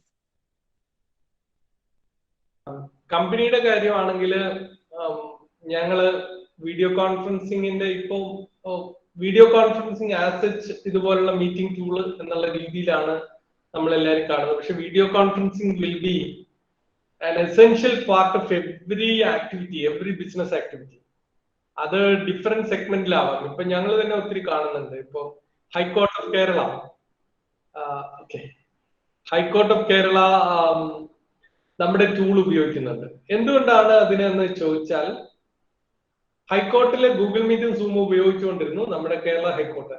നമ്മുടെ ടൂളിനും അവാർഡ് കിട്ടിയപ്പോൾ അവർ നമ്മുടെ ടൂളും കൂടെ പരീക്ഷിക്കാൻ ശ്രമിച്ചു. പരീക്ഷിച്ചപ്പോൾ അവർ പറഞ്ഞു ഇത് സൂമും ഗൂഗിൾ മീറ്റും പോലെ തന്നെയാണ്, ഒരു കുഴപ്പമില്ല. പക്ഷെ ഞങ്ങൾക്ക് ചില മാറ്റങ്ങൾ, ഇപ്പൊ കോടതിയിൽ നടക്കുന്ന ജഡ്ജി, കോർട്ട് ഓഫീസർ, അഡ്വക്കേറ്റ്സ്, ഇവരെല്ലാം അവരുടെ റോളുകൾ അനുസരിച്ച് ബിഹേവ് ചെയ്യാൻ പറ്റുന്ന ഒരു വീഡിയോ കോൺഫറൻസിങ് ടൂള് കിട്ടാൻ വേണ്ടി. അതായത് ഇപ്പം വീഡിയോ കോൺഫറൻസിങ് ആകുമ്പോൾ എല്ലാവരും വരുന്നു, അൺമ്യൂട്ട് ചെയ്യുന്നു, സംസാരിക്കുന്നു. അതല്ലാതെ കോടതിയിലെ കേസ് നടക്കുന്ന വർക്ക് ഫ്ലോ അതുപോലെ നമുക്ക് റെപ്ലിക്കേറ്റ് ചെയ്യാൻ പറ്റുമെങ്കിൽ അത് വളരെ ഗുണകരമാകുമെന്ന് വിചാരിച്ചിട്ട് അവർ നമുക്ക് കുറച്ച് സജഷൻസ് തന്നു. അതനുസരിച്ച് ഞങ്ങൾ വീഡിയോ കോൺഫറൻസിങ് അവസാനം ഉണ്ടാവും, പക്ഷെ കോടതിയിൽ നടക്കുന്ന നടപടികൾ അതേപടി ഒരു വിർച്വൽ കോർട്ടാക്കി ഞങ്ങൾ ഇതിനെ മാറ്റി. അപ്പൊ ഞാൻ കാണുന്നത് അതുപോലുള്ള ഒത്തിരി യൂസ് കേസസ് ഇനി ഞങ്ങൾക്ക് ഇതിന്റെ മേലെ ബിൽഡ് ചെയ്യാനുണ്ട്. അതെല്ലാം ഇൻഡിപെൻഡന്റ് പ്രോഡക്ട്സ് ആയിരിക്കും. ഞങ്ങള് നല്ലൊരു ടെക്നോളജി കമ്പനി എന്നുള്ള ഒരു ലെവലിൽ നിന്ന് ഇതുവരെ കഴിഞ്ഞ വർഷം വരെ നമ്മളൊരു ടെക്നോളജി കമ്പനി ആയിരുന്നു, R&D കമ്പനി ആയിരുന്നു, പ്രോഡക്ട്സ് ഉണ്ടായിരുന്നു. ഇപ്പൊ നമ്മൾ പ്രോഡക്ട്സ് ഉണ്ടാക്കുന്ന ഒരു ലെവലിലേക്ക് എത്തുകയാണ്. ഞാൻ നേരത്തെ പറഞ്ഞ പ്രോഡക്റ്റ് കമ്പനി എന്ന് പറഞ്ഞാൽ നമ്മളായിട്ട് പ്രോഡക്റ്റ് ഉണ്ടാക്കിയ ആളുകളെ കൊണ്ട് ഉപയോഗിപ്പിക്കുന്ന ഒരു മോഡലാണ് നമ്മൾ ആലോചിക്കുന്നത്. അപ്പൊ ഞങ്ങളൊരു പ്രോഡക്റ്റ് കമ്പനി, ഇത്രയും നാളും ടെക്നോളജി R&D കമ്പനി എന്നുള്ള രീതിയിൽ നിന്ന് we are moving towards a product company right now. ആ പ്രോഡക്ട്സിന്റെ പണികൾ ഇഷ്ടംപോലെ നടക്കുന്നുണ്ട്. ഇതുപോലെ ഇപ്പൊ ഹൈക്കോർട്ടിന് വേണ്ടി ഒരു പ്രോഡക്റ്റ് ഉണ്ട്. ഇന്ന് കേരള ഹൈക്കോർട്ടിലെ കോടതി നടപടികൾ നടക്കുന്നത് നമ്മുടെ വിർച്വൽ കോർട്ടിലാണ്. It is not video conferencing, we are calling it as a virtual court. അതുപോലെ കർണാടക ഹൈക്കോടതിയിൽ ഇപ്പോ നമ്മുടെ പ്രോഡക്റ്റ് ഇൻസ്റ്റാൾ ചെയ്യപ്പെടാൻ പോകുന്നത്, മുംബൈ ഹൈക്കോടതിയിൽ ഇൻസ്റ്റാൾ ചെയ്യപ്പെടാൻ പോകുന്നത്. So we are getting a lot of opportunities right now. അത് ഞങ്ങളുടെ വി കൺസോൾ എന്നുള്ള ആദ്യം ഉണ്ടാക്കിയ പ്രോഡക്റ്റിനല്ല, ഈ കോടതികൾ വന്നേക്കുന്നത്. വിർച്വൽ കോർട്ട് എന്ന് പറഞ്ഞ് നമ്മൾ കേരള ഹൈക്കോടതിന് വേണ്ടി ബിൽഡ് ചെയ്ത പ്രോഡക്റ്റിനാണ് ഇപ്പൊ ഈ കോടതികൾ ആവശ്യമായിട്ട് വന്നിരിക്കുന്നത്. അങ്ങനെ ഡിഫറെന്റ് വെർട്ടിക്കൽസ് ഞങ്ങൾ ഐഡന്റിഫൈ ചെയ്യുന്നുണ്ട്. ആ ഐഡന്റിഫൈ ചെയ്യുന്ന വെർട്ടിക്കൽസിൽ video conferencing will be the എന്താ പറയാ ബോട്ടം ലെയർ. പക്ഷെ അതിന് മേലെ ഡിഫറെന്റ് പ്രോഡക്ട്സ് ഞങ്ങൾ ബിൽഡ് ചെയ്യുന്നുണ്ട്. Next 5 years Techgentsia will be a very good product company. I don't know how എന്താണ് അതിന്റെ വളരെയധികം പ്രോസ്പെക്ട്സ് ഉള്ള ഒരു മേഖലയായിട്ട് ഞങ്ങൾ കാണുന്നുണ്ട്. So we are on to that. അതാണ് ഇപ്പൊ നമ്മൾ ചെയ്തുകൊണ്ടിരിക്കുന്നത്. സ്വാഭാവികമായിട്ട് company is growing. So I want to fit in. I will be there in the company. That is for sure. Yes, sir. We are very delightful to hear this, and all the best for your future ventures. Hello, sir. Arora Techgentia. Spelling is TECHGENTSIN. Are ചോദിച്ചിരുന്നു message. Yes. Hello, sir. ഞാൻ Muhammad Rafi. സാറുടെ എക്സ്പീരിയൻസിൽ sir പറഞ്ഞിരുന്നു പല stage ആയിട്ട് sir ഇപ്പോൾ scaling സ്റ്റേജിലാണെന്ന് വിചാരിക്കുന്നു. ഇപ്പോഴത്തെ present സിറ്റുവേഷനിൽ പല സ്റ്റാർട്ടപ്പ് എന്റർപ്രണേഴ്സും ഫേസ് ചെയ്യുന്ന പല പ്രശ്നങ്ങളുണ്ട്. നല്ല ഇന്നോവേഷൻ നല്ല ഐഡിയാസ് കൊണ്ടുവരുന്നു, അവർക്ക് അവിടെ ഇൻട്രൊഡ്യൂസ് ചെയ്യാനോ അല്ലെങ്കിൽ സ്കെയിലിംഗ് അപ്പ് ആവാനോ കഴിയുന്നില്ല. അപ്പോൾ അവർ നേരിടുന്ന ഇപ്പോഴത്തെ പ്രധാന പ്രശ്നങ്ങൾ എന്താണെന്ന് അറിയാൻ പറ്റും കേരളത്തിലൊക്കെ? പ്രധാനമായിട്ടും ഉള്ളത് ചിലത് ഇപ്പം ഐഡിയ മാത്രം പോരല്ലോ. ഐഡിയ നൗ യു സെഡ് എന്താ പറയാ ഇന്നോവേറ്റീവ് ഐഡിയ എന്ന് പറയുന്നത് നമുക്ക് എവിടെ നിന്ന് വേണമെങ്കിലും ഇന്നോവേഷൻ ഉണ്ടാക്കി കൊണ്ടുവരാം. അതായത് നിങ്ങൾ റെഗുലർലി ഇപ്പൊ എല്ലാവരും ആദ്യമൊക്കെ ചിന്തിച്ചിരുന്ന സോഫ്റ്റ്വെയറിൽ മാത്രമാണ് സ്റ്റാർട്ടപ്പ് കമ്പനികൾ ഉണ്ടാവുന്നത് എന്നുള്ള രീതിയിൽ നിന്നൊക്കെ ഇപ്പൊ മാറിക്കഴിഞ്ഞു. ഏത് മേഖലയിലും സ്റ്റാർട്ടപ്പ് ഉണ്ടാവാം. അഗ്രി സ്റ്റാർട്ടപ്സ് ഉണ്ട്, ഇഷ്ടം പോലെ സ്റ്റാർട്ടപ്പുകൾ ഇപ്പൊ വരുന്നുണ്ട്. പ്രശ്നം എന്താന്ന് ചോദിച്ചാൽ ഈ സ്റ്റാർട്ടപ്പുകള് ഏറ്റവും അധികം ഫേസ് ചെയ്യുന്നത് സ്കില്ലിന്റെ അഭാവം. രണ്ട്, നമുക്കൊരു ഇക്കോ സിസ്റ്റം ഇല്ലായ്മയുണ്ട്. ഇൻ ദ സെൻസ് ഞാൻ എന്റെ ഒരു ഉദാഹരണം പറയാം. ഞാൻ ഒരു 2 വർഷം മുമ്പ് ഒരു idea because I M A part of A palliative care society in my village. ഞാൻ എന്റെ വീടിനടുത്തുള്ള ഒരു പാലിയേറ്റീവ് കെയർ സൊസൈറ്റിയുമായിട്ട് ബന്ധപ്പെട്ട് വർക്ക് ചെയ്യുന്നുണ്ട്. പാലിയേറ്റീവ് കെയറിൽ ഞാൻ സപ്പോർട്ട് ചെയ്യുന്നുണ്ട്. അപ്പം അവിടുത്തെ ഒരു പ്രശ്നം എന്താണെന്ന് വെച്ചാൽ ഡോക്ടർമാരുടെ ഈ വില്ലേജസ് ഒക്കെ ആകുമ്പോഴത്തേക്കും ഗ്രാമപ്രദേശങ്ങളിൽ ഡോക്ടർമാരുടെ ഒക്കെ എണ്ണമൊക്കെ വളരെ കുറവായിരിക്കും. അപ്പൊ പാലിയേറ്റീവ് കെയർ ആയി കിടക്കുന്ന രോഗികളെ പോയി ദിവസവും പോയി ഡോക്ടർമാർ നോക്കുന്നത് വളരെ കോസ്റ്റ്ലി അഫെയർ ആണ്. അവരുടെ സമയവും ഇതൊക്കെയാണ്. അപ്പൊ ഞാന് 2018 മറ്റോ ഒരു പ്ലാൻ ഉണ്ടാക്കി. വീഡിയോയുമായിട്ട് ബന്ധപ്പെട്ട് ഈ പാലിയേറ്റീവ് കെയർ പേഷ്യൻസിനെ മോണിറ്റർ ചെയ്യുന്ന ഒരു സൊല്യൂഷൻ, ഒരു പ്രോഡക്റ്റ് ഉണ്ടാക്കും. അപ്പൊ പ്രശ്നം എന്താണെന്ന് വെച്ചാൽ ആ പ്രോഡക്റ്റിന് സോഫ്റ്റ്വെയർ മാത്രം പോരാ, അതിനകത്ത് കുറച്ച് ഹാർഡ്വെയർ കമ്പോണൻസ് വേണം. സേ ഫോർ എക്സാമ്പിൾ അവരുടെ വൈറ്റൽസ് മോണിറ്റർ ചെയ്യുന്ന ഒരു ആംബാൻഡ് വേണം. അന്നത്തെ കാലത്താണ്, ഇപ്പോഴല്ല. ഇപ്പൊ പറ്റും, ഇപ്പൊ ഇഷ്ടംപോലെ ടൂളുകളുണ്ട്. പിന്നെ ആർട്ടിഫിഷ്യൽ ഇന്റലിജൻസ് എനേബിൾഡ് ആയിട്ടുള്ള ഒരു വെബ് ക്യാമറ ഡിസൈൻ ചെയ്യാൻ, ഒരു ക്യാമറ ഡിസൈൻ ചെയ്യാൻ. പക്ഷെ ഞാൻ ഇന്ത്യയിൽ നോക്കിയിട്ട് അത് ചെയ്യാൻ പറ്റിയ ആരും ഇല്ല. വമ്പൻ കമ്പനികൾ എന്തെങ്കിലുമൊക്കെ ചെയ്യുന്നുണ്ടാവും. നമ്മളുമായിട്ട് അതിനാണ് ഇക്കോ സിസ്റ്റം എന്ന് പറയുന്നത്. നമുക്കൊരു പ്രോഡക്റ്റ് ഉണ്ടാക്കണം, നമുക്കൊരു ഇന്നോവേഷൻ റിയലൈസ് ചെയ്യണമെങ്കിൽ അതിന് ചുറ്റും വേണ്ട കുറെ സംഗതികളുണ്ട്. ഞാനിപ്പോ സോഫ്റ്റ്വെയറിൽ നമുക്ക് എന്ത് വേണമെങ്കിലും ചെയ്യാമെന്നൊരു ധൈര്യമുണ്ട്. പക്ഷെ അതിന് ചുറ്റുമായിട്ട് കുറച്ച് ഹാർഡ്വെയർ കമ്പോണൻസ് ഇതിന്റെ കൂടെ ഫിറ്റ് ഇൻ ചെയ്യേണ്ടതുണ്ട്. ആ ഫിറ്റ് ഇൻ ചെയ്യേണ്ട ഹാർഡ്വെയർ കമ്പോണൻസ് ഏതൊക്കെയാണ്, അത് ആരെ കൊണ്ട് ചെയ്യിച്ചെടുക്കാൻ പറ്റും, എന്റെ തൊട്ടടുത്ത് അതുണ്ടെങ്കിൽ. ഇപ്പൊ കേരളത്തിൽ എവിടെയെങ്കിലും അങ്ങനെ ചെയ്യുന്ന ഒരാളുണ്ടോ എന്ന് അന്വേഷിച്ചിട്ട് എനിക്ക് കണ്ടെത്താൻ കഴിഞ്ഞില്ല. ഒരു കമ്പനി ഉണ്ടോ എന്ന് അന്വേഷിച്ചിട്ട് കണ്ടെത്താൻ കഴിഞ്ഞില്ല.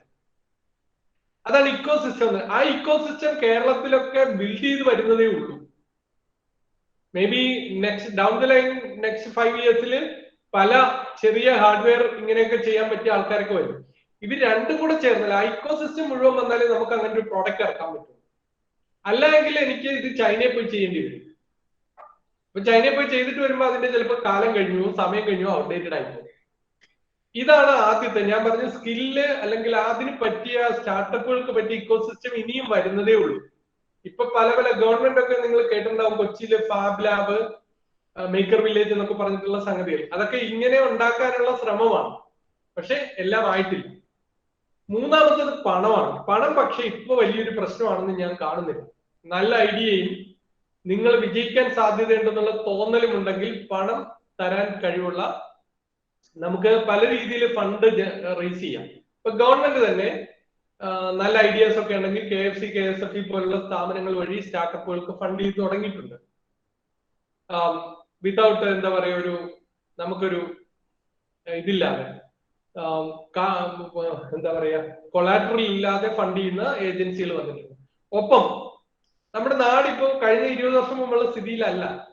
നിങ്ങൾ നിങ്ങളുടെ ഫ്രണ്ട്സിനോടും കുടുംബാംഗങ്ങളോടും ഒക്കെ ചോദിച്ചാൽ തന്നെ അത്യാവശ്യം നിങ്ങളുടെ സ്റ്റാർട്ടപ്പിന് വേണ്ട സീഡ് ഫണ്ട് കണ്ടെത്താൻ, ആളുകളെ വിശ്വസിപ്പിച്ചാൽ സീഡ് ഫണ്ട് കണ്ടെത്താൻ പറ്റുന്ന ഒരു സാഹചര്യം ഇപ്പൊ കേരളത്തിലുണ്ട്. ഇപ്പൊ ഏറ്റവും പ്രധാനമായിട്ട് ലാക്ക് ചെയ്യുന്നത് എനിക്ക് തോന്നുന്നു, നമുക്ക് ആവശ്യമുള്ള റിക്വയർഡ് സ്കിൽസ് ഉള്ളവരെല്ലാവരും ഉണ്ടോ എന്ന് ചോദിച്ചാൽ ഇല്ല. എല്ലാ കോളേജുകളിലും ഒക്കെ കാര്യങ്ങളൊക്കെ നടക്കുന്നുണ്ട്.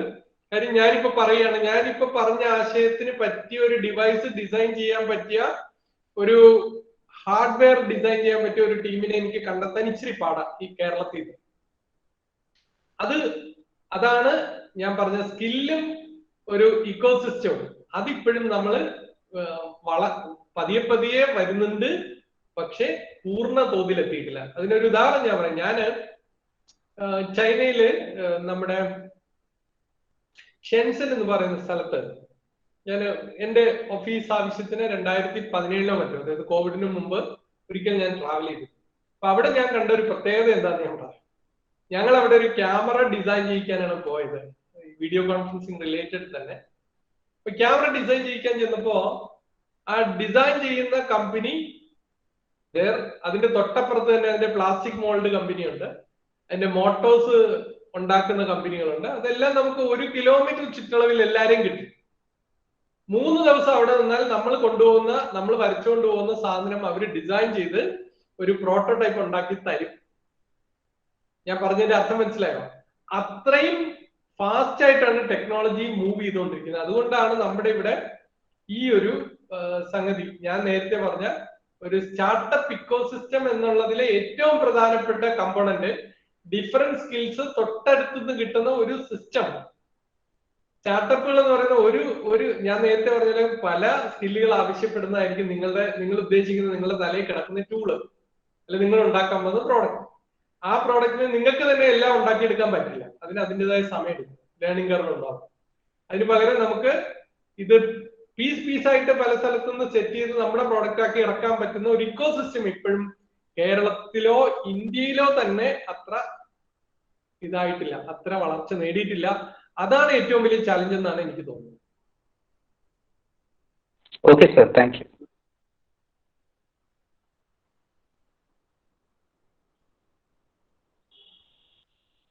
ചോദിച്ചോളൂ, എന്തെങ്കിലുമൊക്കെ ഉണ്ടെങ്കിൽ.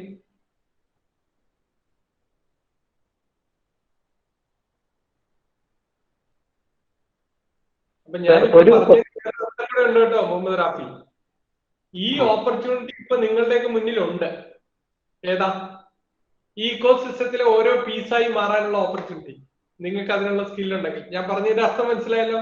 അപ്പൊ നമ്മുടെ ഇവിടെ ഒരു ഗ്യാപ്പ് ഉണ്ട്, ആ ഗ്യാപ്പിലെ ഓരോ പീസായി മാറാൻ നിങ്ങൾക്ക് ഓരോരുത്തർക്കും പറ്റുമെങ്കിൽ there are a lot of opportunities. Maybe സ്റ്റാർട്ടിങ്ങിൽ ഇത്തിരി ടഫായിരിക്കും, പക്ഷെ there are opportunities എന്നാണ് ഞാൻ പറഞ്ഞത്.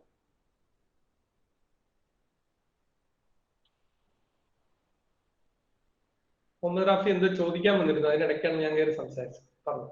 അതെ, he was coming to ask something. Rafi ഇനി എന്തെങ്കിലും ചോദിക്കാനുണ്ടോ?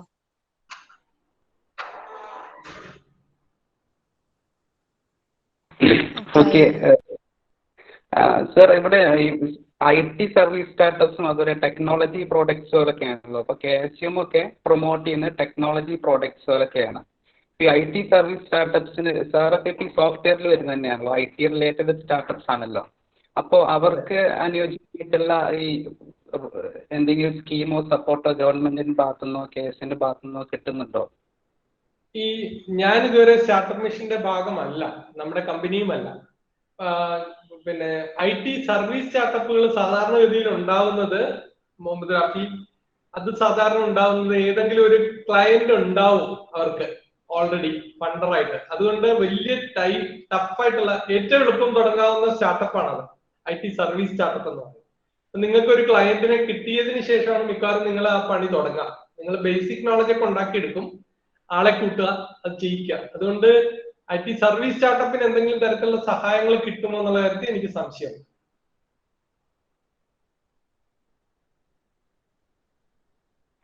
Okay sir, thank U.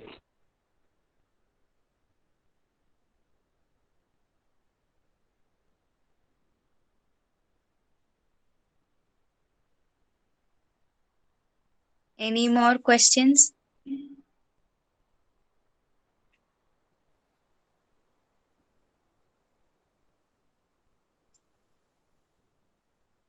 നിങ്ങൾക്ക് കമന്റ് ബോക്സിൽ ടൈപ്പ് ചെയ്തിടാം കേട്ടോ. അൺമ്യൂട്ട് ചെയ്ത് ചോദിക്കാനുള്ള ഒരു മടിയാണെങ്കിൽ അങ്ങനെയും ചെയ്യാം.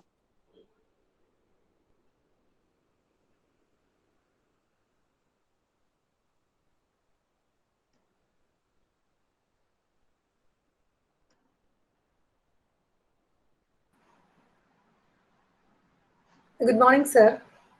പറഞ്ഞോളൂ ഷാമിലി. യെസ്, ഞാനൊരു അധ്യാപികയാണ് കമ്പ്യൂട്ടർ സയൻസിലെ. അച്യുതമേനോൻ കോളേജിൽ നിന്ന് വിളിക്കുന്നു. എനിക്കറിയേണ്ടതേ, ഇപ്പം സ്കിൽ ഡെവലപ്മെന്റ് എന്ന് പറഞ്ഞു കഴിഞ്ഞാൽ ഇപ്പം ഒരു ടേം ഇങ്ങനെ വന്നുകൊണ്ടിരിക്കുന്നു. പക്ഷേ കുട്ടികളടുത്ത് പറയുമ്പം പല പ്ലാറ്റ്ഫോംസ് ഉണ്ട്. കുട്ടികൾ കൺഫ്യൂസ്ഡ് ആണ് ശരിക്കും പറഞ്ഞു കഴിഞ്ഞാൽ. SAP നോക്കിക്കഴിഞ്ഞു കഴിഞ്ഞാൽ ഇത്തിരി എക്സ്പെൻസീവ് ആണ്. നമ്മളെപ്പോഴും പിള്ളേരടുത്ത് പറയുന്നത് ഇപ്പം മൂക്ക് പ്ലാറ്റ്ഫോമിലൂടെ, സ്വയം പ്ലാറ്റ്ഫോമിലൂടെ ഒക്കെ കയറാനാണ്. കുട്ടികൾ അങ്ങനെ കയറുന്നുണ്ട്. പക്ഷെ ഒന്നും കൂടെ നന്നായിട്ട് ട്രെയിനിങ് കൊടുക്കുന്ന കുറച്ച് പ്ലാറ്റ്ഫോംസ് ഉണ്ട്, കുറച്ചും കൂടി ഇന്റൻസീവ് ആയിട്ട് വേറൊരു ലെവലിൽ പ്രാക്ടിക്കൽ ഓറിയന്റഡ് ആയിട്ട് കൊടുക്കുന്ന ഗൂവി കുറെ കാര്യങ്ങളുണ്ട്. പക്ഷെ അതൊക്കെ ഇത്തിരി മണി വേണ്ട കാര്യങ്ങളാണ്. അപ്പൊ പിള്ളേർക്ക് ഇത്തിരി ബുദ്ധിമുട്ടുള്ള പിള്ളേരാണ്, പ്രത്യേകിച്ച് ആർട്സ് ആൻഡ് സയൻസ് കോളേജുകളിൽ. അപ്പൊ ഈ സ്കിൽ ഡെവലപ്മെന്റ് എല്ലാം ഈ എഞ്ചിനീയറിംഗ് കോളേജുകളിലൊക്കെ കൃത്യമായിട്ട് നടക്കുന്നുണ്ട്. അവിടെ ഒത്തിരി കൂടെ നല്ലൊരു ഈ പറഞ്ഞ എൻവിയോൺമെന്റും ഇക്കോസിസ്റ്റവും അവിടെയുണ്ട്. ഞങ്ങൾക്ക് ഇത് പ്രൊവൈഡ് ചെയ്യാൻ ഇത്തിരി ബുദ്ധിമുട്ടാണ്. അപ്പൊ ഞങ്ങളിപ്പോ ചെയ്തുകൊണ്ടിരിക്കുന്ന, ഇപ്പൊ എല്ലാ കോളേജുകളും ചെയ്തുകൊണ്ടിരിക്കുന്നത് IADC ഇങ്ങനെയുള്ള ഈ ടിങ്കർ ഹബ്ബൊക്കെ നമ്മളിങ്ങനെ തുടങ്ങുന്നേ ഉള്ളൂ. അപ്പൊ ഈ കുട്ടികൾക്ക് പെട്ടെന്ന് ഇപ്പൊ ഒരു ഇന്റേൺഷിപ്പ് കിട്ടാനായിട്ട് അപ്പൊ ഞങ്ങളിങ്ങനെ ആലോചിച്ചുകൊണ്ടിരിക്കുക എന്ത് ചെയ്യാൻ പറ്റുന്നു. അതിനുള്ളൊരു വഴി ഏതായിരിക്കും ഏത് വഴിയിലൂടെ പോയി കഴിഞ്ഞാലാണ് അവര് സാർ ഇത്ര എക്സ്പീരിയൻസ് വെച്ച് പറയുകയാണ്, സാറിന് ഒന്നുകൂടെ ഞങ്ങളെ ഗൈഡ് ചെയ്യാൻ പറ്റുന്നുണ്ടാവും. അപ്പൊ ഏതിലൂടെ നമ്മൾ പോകേണ്ടി വരും? ഈ മണി, കാശ് എന്ന ഒരു ഫാക്ടർ കുറച്ചിട്ട് അവരെ ഹെൽപ്പ് ചെയ്യാൻ പറ്റുന്ന ഏതായിരിക്കും ഒരു റൂട്ട്? ഓക്കെ, ഞാൻ ഈ പറഞ്ഞ പോലെ പണം കൊടുത്ത് ഒത്തിരി സ്കില്ല് അക്വയർ ചെയ്യേണ്ട ഒരു സ്ഥിതി ഉള്ളതെന്ന് ചിലപ്പോൾ നമ്മുടെ സാധാരണക്കാരായ കുട്ടികൾക്കൊന്നും പറ്റാത്തൊരു സംഗതിയാണ് എന്ന് എനിക്ക് നന്നായി അറിയാം. ഞാൻ അതുകൊണ്ട് ഇവിടെ ഞങ്ങളൊരു കുറച്ച് പേര് ചേർന്നിട്ട് ഇവിടെ ഒരു കോഴ്സ് നടത്തുന്നുണ്ട് ഫ്രീ ആയിട്ട്. അതൊന്നും പറയാനല്ല ഞാൻ ഉദ്ദേശിച്ചത്. അങ്ങനെ ചെയ്യുന്ന കുറെ അധികം പേരുണ്ട് ഞങ്ങളുടേത് പോലെ. ഇപ്പൊ ടെക്ജിൻഷ്യ അതിന്റെ റിസോഴ്സസിനെ ഉപയോഗിച്ചിട്ട് കുറച്ച് കുട്ടികൾക്ക് വേണ്ടി ട്രെയിനിങ്ങും ഒക്കെ നടത്തുന്ന ഒരു ഏർപ്പാടുണ്ട്. അതുപോലെ ഒത്തിരി സംഗതികൾ ഇപ്പോ തിരുവനന്തപുരത്ത് നമ്മുടെ ടെക്നോ പാർക്കും ഇൻഫോ പാർക്കിലും ഒക്കെ ഉള്ള കമ്പനികളുടെ ഒരു കൺസോർഷ്യം ഉണ്ട്. അത് ടീച്ചർ കേട്ടിട്ടുണ്ടോ എന്ന് എനിക്കറിയില്ല. അതിന്റെ പേര് GTech ആണ്, ഗ്രൂപ്പ് ഓഫ് ടെക്നോളജി കമ്പനീസ്, അങ്ങനെ എന്തോ ആണ് അതിന്റെ ഫുൾ ഫോം. അവര് മ്യൂ ലേൺ എന്ന പേരില് ഒരു പ്ലാറ്റ്ഫോം ഉണ്ടാക്കി വരുന്നുണ്ട്. അബ്സല്യൂട്ട് ഫ്രീ ആണ്. മൊത്തത്തില് കേരളത്തിലെ ടെക്നോളജി കമ്പനീസിന്റെ പ്രധാനപ്പെട്ട റിസോഴ്സസിനെ ഉപയോഗിച്ചിട്ട് ഇങ്ങനെയുള്ള സ്കിൽ ഡെവലപ്മെന്റിന് സഹായിക്കുന്ന ഓപ്പൺ പ്ലാറ്റ്ഫോംസ് ആണ്. അത് അവർ ചെയ്തു വരുന്നുണ്ട്. ഈ കുട്ടികൾ കേട്ടിട്ടില്ല എങ്കിൽ അതൊന്ന് സെർച്ച് ചെയ്യുന്നതല്ലാണ്. GTech എന്നാണ് അവരുടെ പേര്. മ്യൂ ലേൺ എന്നാണ് ആ പ്ലാറ്റ്ഫോമിന്റെ, ഞാനത് ടൈപ്പ് ചെയ്തിടാം. GTech ആണ് അതിന്റെ പേര്, മ്യൂ ലേൺ ഒന്ന് സെർച്ച് ചെയ്താൽ കിട്ടും, GTech മ്യൂ ലേൺ. അപ്പോ ഓക്കെ ഫൈൻ. അപ്പോ അതൊരു ഓപ്ഷനാണ്. ഇനി ഇത് കേരളത്തിൽ നടക്കുന്ന ഒരു ഇനിഷ്യേറ്റീവാണ്, ഒരു മാസമായിട്ട് നടക്കുന്നുണ്ട്. അതില് എഞ്ചിനീയറിംഗ് കോളേജസ് മിക്കവാറും തന്നെ ഇപ്പൊ തന്നെ അതിന്റെ പാർട്ടാണ്. എനിക്ക് തോന്നുന്നു നിങ്ങൾക്കും കുട്ടികൾക്ക് ഇൻഡിവിജ്വലി തന്നെ അതിനകത്ത് ജോയിൻ ചെയ്ത് അതിൽ അവർക്ക് ആവശ്യമുള്ള മേഖല തിരഞ്ഞെടുത്ത് അതിൽ പഠനം നടത്തി ഒരു പോയിന്റ്സ് ഒക്കെ അച്ചീവ് ചെയ്യാം. ഇന്റേൺഷിപ്പിനുള്ള ഓപ്പർച്യൂണിറ്റി ഉണ്ട്. അതാണ് ഒന്ന്. രണ്ടാമത്തത് കേരളത്തിൽ തന്നെ ഉള്ളത് ഇപ്പൊ KDISC എന്ന് പറഞ്ഞിട്ട് ഗവൺമെന്റ് ഓഫ് കേരള ഒരു പ്രോജക്റ്റ് മുന്നോട്ട് വെക്കുന്നുണ്ട്, നോളജ് മിഷൻ എന്നുള്ള രീതിയിൽ. അത് സ്കിൽ ഡെവലപ്മെന്റും ജോലി ലഭിക്കാനുള്ള സാധ്യതകളും മുന്നിൽ കണ്ടുകൊണ്ടാണ്. ആ നോളജ് മിഷന്റെ ഈ പറഞ്ഞ സംഗതി എനിക്ക് തോന്നുന്നു ഇപ്പോ നിങ്ങൾ സെർച്ച് ചെയ്താൽ കിട്ടും. അത് ഫൈനൽ സ്റ്റേജിലാണ്. കഴിഞ്ഞ ബജറ്റില്, അതായത് അവസാനത്തെ ബജറ്റില്, കഴിഞ്ഞ ഗവൺമെന്റ് അവസാനത്തെ ബജറ്റില് എനിക്ക് ധനകാര്യമന്ത്രി പ്രഖ്യാപിച്ചൊരു പ്രോജക്റ്റ് ആണ്. ഇപ്പൊ അത് പുതിയ ഗവൺമെന്റിന്റെ ആദ്യഘട്ടത്തിൽ തന്നെ മുഖ്യമന്ത്രി അത് വളരെ സീരിയസ് ആയിട്ട് അതിനെ മുന്നോട്ട് കൊണ്ടുപോകുന്നുണ്ട്. അതിലും ഇതേപോലെ ഫ്രീ ആയിട്ട് നമ്മുടെ കുട്ടികൾക്ക് സ്കില്ല് ഡെവലപ്പ് ചെയ്യാനും അവരുടെ കോഴ്സിന്റെ ഒപ്പം തന്നെ പാരലായി സ്കില്ല് ഡെവലപ്പ് ചെയ്യാനും അവർക്ക് ആവശ്യമുള്ള മേഖലകൾ കണ്ടെത്തി പഠിക്കാനുമുള്ള ഒരു free content and free platform അവര് കൊണ്ടുവരുന്നു എന്നാണ് ഞാൻ മനസ്സിലാക്കുന്നത്. അതാണ് രണ്ടാമത്. ഇനി മൂന്ന് ഇതിന് സാധ്യത എന്ന് പറയുന്നത്, നിങ്ങള് ഇപ്പൊ നമ്മൾ കേൾക്കുന്നതൊക്കെ കോഴ്സ് ഇതാ അല്ലെങ്കിൽ ഉടമി അതുപോലെയുള്ള സ്ഥലത്തെ പറ്റിയായിരിക്കും ടീച്ചർ സൂചിപ്പിച്ചതെന്ന് എനിക്കറിയാം. കോഴ്സിന് ഈ സ്കിൽ ഡെവലപ്മെന്റിനായിട്ട് അതിപ്പോ ഭയങ്കര കോസ്റ്റ്ലി അഫയർ ആണ്. അതിൽ ഓരോ കോഴ്സിനും ഓരോരുത്തർ എൻറോൾ ചെയ്യുന്ന കോസ്റ്റ്ലി അഫയർ ആണ്. ഇതൊന്നും ഇല്ലാത്ത ലോകത്തിലെ ഏറ്റവും മികച്ച യൂണിവേഴ്സിറ്റിയിലെ അധ്യാപകർ തയ്യാറാക്കിയ കോഴ്സ് കണ്ടന്റ് ഉള്ള സ്ഥലമുണ്ട്. നിങ്ങളത് ആരെങ്കിലും ഒക്കെ ടീച്ചർമാരൊക്കെ ശ്രദ്ധിച്ചിട്ടുണ്ടാവും എന്ന് തോന്നുന്നു. അത് ഈ വെബ്സൈറ്റ് ആണ്. നിങ്ങളൊന്ന് കയറി നോക്കണം. ഞാനിപ്പോ ചാറ്റിൽ ഇട്ടിട്ടുണ്ട് edX.org. ഇതില് ഞാൻ എന്റെ മോനോട് ഞാൻ ഏറ്റവും സീരിയസ് ആയിട്ട്, എന്റെ മോൻ ഇപ്പൊ +2 കഴിഞ്ഞ് നിൽക്കുകയാണ്. +2 സമയത്ത് അവൻ വെക്കേഷൻ കിട്ടിയപ്പോൾ പുള്ളി കമ്പ്യൂട്ടർ സയൻസ് പ്രധാനമായിട്ട് എടുത്ത് പഠിക്കാൻ ആഗ്രഹിക്കുന്നുണ്ട്. I told him to look at this edX. അതിനകത്ത് കമ്പ്യൂട്ടർ സയൻസിന്റെ അല്ലെങ്കിൽ ബാക്കി സ്കില്ലുകൾ, കമ്പ്യൂട്ടർ സയൻസ് മാത്രമല്ല ബാക്കി സ്കില്ലുകൾ നല്ല ഫ്രീ കണ്ടന്റ് വിത്ത് അസൈൻമെന്റ് ഒക്കെ, എക്സ്റ്റെൻസീവ് അസൈൻമെന്റ് ഒക്കെ ആയിട്ട്. ആരും നിങ്ങളെ മോണിറ്റർ ചെയ്യില്ല, നിങ്ങൾ തന്നെ ചെയ്യണം. പക്ഷെ എക്സ്റ്റെൻസീവ് അസൈൻമെന്റ് ഒക്കെ ഉള്ള കോഴ്സുകൾ ഇഷ്ടം പോലെ ഹാർവാർഡിൽ നിന്നും MIT നിന്നും ഒക്കെ ഡെവലപ്പ് ചെയ്യപ്പെട്ട കോഴ്സുകൾ, അവിടുത്തെ പ്രൊഫസർമാരെടുക്കുന്ന കോഴ്സുകൾ ഫ്രീ ആയിട്ട് അവൈലബിൾ ആണ്. ആർക്ക് വേണമെങ്കിൽ നിങ്ങൾക്ക് അത് പഠിച്ചതിന് ശേഷം സർട്ടിഫിക്കറ്റ് പ്രിന്റ് ചെയ്ത് വേണമെങ്കിൽ മാത്രം അവർക്ക് എന്തോ പൈസ കൊടുത്താൽ മതി. അല്ല എങ്കിൽ പഠിക്കുന്നതിന് യാതൊരു തരത്തിലുള്ള ഫീസും ഇല്ല. അതിൽ എൻറോൾ ചെയ്താൽ താല്പര്യമുള്ളവർക്ക് ഇഷ്ടം പോലെ സാധ്യത. ബാക്കി സ്ഥലമൊക്കെ അവിടെ കിടന്നോട്ടെ, പൈസ കൊടുത്ത് പഠിക്കാനല്ലാത്ത ഇഷ്ടം പോലെ സാധ്യതകൾ ഇപ്പൊ ഇന്റർനെറ്റിലുണ്ട്. Just go after that. Thank you very much sir. ശരിക്കും എക്സ്പ്ലെയിൻഡ്. എന്തായാലും കുട്ടികൾക്ക് ആദ്യത്തെ 2 ഓപ്ഷൻ എനിക്ക് വലിയ ഇഷ്ടമായി. കാരണം 3rd ഓപ്ഷൻ ഞാൻ പരീക്ഷിക്കുന്നതാണ്. അപ്പോ സർട്ടിഫിക്കറ്റിന് പോവില്ലെന്ന് മാത്രം, എനിക്കും അപ്ഡേഷന് വേണ്ടി ഞാൻ നോക്കുന്ന ഒരു സൈറ്റ് ആണ്. ഒരു സാർ പറഞ്ഞ edX നോക്കാറുണ്ട്, അതുപോലെ തന്നെ കോഴ്സറേ നോക്കാറുണ്ട് കേട്ടോ. കോഴ്സറയിലും സർട്ടിഫിക്കറ്റ് വേണമെങ്കിൽ മാത്രം നമ്മൾ പേ ചെയ്താൽ മതി. ഇതേപോലെ തന്നെ ചെയ്യാൻ പറ്റും. edXും കോഴ്സറയും ഒന്നിനൊന്ന് മെച്ചാണ്. Thank you sir. Thank you very much. Hello sir. Okay. Sir നാട്ടില് കുറെ കുട്ടികൾക്ക് കുറെ ക്ലാസ് എടുത്ത് കൊടുക്കുന്നുണ്ടല്ലോ. സാർ അതേപോലെ പുറത്തുള്ള ഞങ്ങൾക്കൊക്കെ ഇന്റേൺഷിപ്പ് ഓപ്പർച്യൂണിറ്റി അങ്ങനെ വല്ലതും പ്രൊവൈഡ് ചെയ്യുന്നുണ്ടോ? നമ്മുടെ ഓഫീസിൽ ഞങ്ങൾ കൊടുക്കുന്നുണ്ട്, ഇന്റേൺഷിപ്പ് ഓപ്പർച്യൂണിറ്റി കൊടുക്കുന്നുണ്ട്. അത് എല്ലാവർക്കും നമുക്ക് അവിടെ വന്നിരുന്ന് ചെയ്യാനുള്ള അവസരം ഇല്ലെങ്കിൽ പോലും ചെറിയ ചെറിയ ഇന്റേൺഷിപ്പ് പോസിബിലിറ്റീസ് നമ്മൾ പ്രൊവൈഡ് ചെയ്യാറുണ്ട് നമ്മുടെ ഓഫീസിൽ. അത് സാധാരണഗതിയിൽ ഇന്റേൺഷിപ്പ് ചെയ്യുന്നതിന് മുമ്പ് നമ്മളൊരു ആപ്റ്റിറ്റ്യൂഡ് ടെസ്റ്റ് നടത്താറുണ്ട്. അതാണ് ഒരു കടമ. അത് കടന്നു കിട്ടിയാൽ നിങ്ങൾക്ക് ഇന്റേൺഷിപ്പ് കിട്ടും. അത് ഞങ്ങൾക്ക് സാറ്റിസ്ഫാക്ടറി ആയിട്ടുള്ള ഇന്റേൺ ആണെന്ന് തോന്നിയാൽ നമ്മൾ അങ്ങോട്ട് പേ ചെയ്താണ് ഇന്റേൺഷിപ്പ് കൊടുക്കുന്നത് കുട്ടികൾക്ക്. പെയ്ഡ് ഇന്റേൺഷിപ്പ് ആണ്. എന്നിട്ട് നിങ്ങളുടെ അടുത്ത് പൈസ മേടിച്ചിട്ടല്ല, കമ്പനി അവർക്ക് ഒരു നോമിനൽ ഇന്റേൺഷിപ്പ് സ്റ്റൈപ്പൻഡ് കൊടുക്കാറുണ്ട്. ഫോർ ദെയർ എന്താ പറയാ, അവിടെ താമസത്തിനും അവിടെ ഭക്ഷണത്തിനുമുള്ള തുകയൊക്കെ നമ്മൾ കൊടുത്തിട്ടാണ് ഇന്റേൺഷിപ്പ് കൊടുക്കുന്നത്. അത് ഒറ്റ കണ്ടീഷൻ ഉള്ളൂ, നമ്മുടെ ഒരു ആപ്റ്റിറ്റ്യൂഡ് ടെസ്റ്റ് ഉണ്ട്. നമ്മളുടെ ഓഫീസിന് അനുയോജ്യനായ ആളാണോ എന്ന് നോക്കുന്ന ഒരു ആപ്റ്റിറ്റ്യൂഡ് ടെസ്റ്റ്. അത് പാസ്സായാൽ കിട്ടും. ഞാൻ ഈ പറഞ്ഞ കോഴ്സ് ഞങ്ങൾ ഓപ്പൺ ആയിട്ടാണ് നടത്തുന്നത്. കോഴ്സ് ഓപ്പൺ ആയിട്ട് തന്നെ ഇപ്പൊ ഓൺലൈൻ എന്താ പറയാ QA/QC ഒത്തിരി പേര് ബിടെക്കും BSc കമ്പ്യൂട്ടർ സയൻസും ഒക്കെ പഠിച്ചിട്ട് ജോലി കിട്ടാൻ നിൽക്കുന്നവർക്ക് വേണ്ടി ഞങ്ങൾ കുറച്ച് ഡിസൈൻഡ് കോഴ്സസ് ഉണ്ടാക്കി അതിൽ പഠിപ്പിക്കുന്നുണ്ട്. For example quality assurance, quality control. അപ്പൊ നമ്മുടെ ഓഫീസിലെ ക്വാളിറ്റി അഷുറൻസിന്റെ ലീഡൊക്കെ ആയിരിക്കും ആ ക്ലാസ് കഴിഞ്ഞാൽ.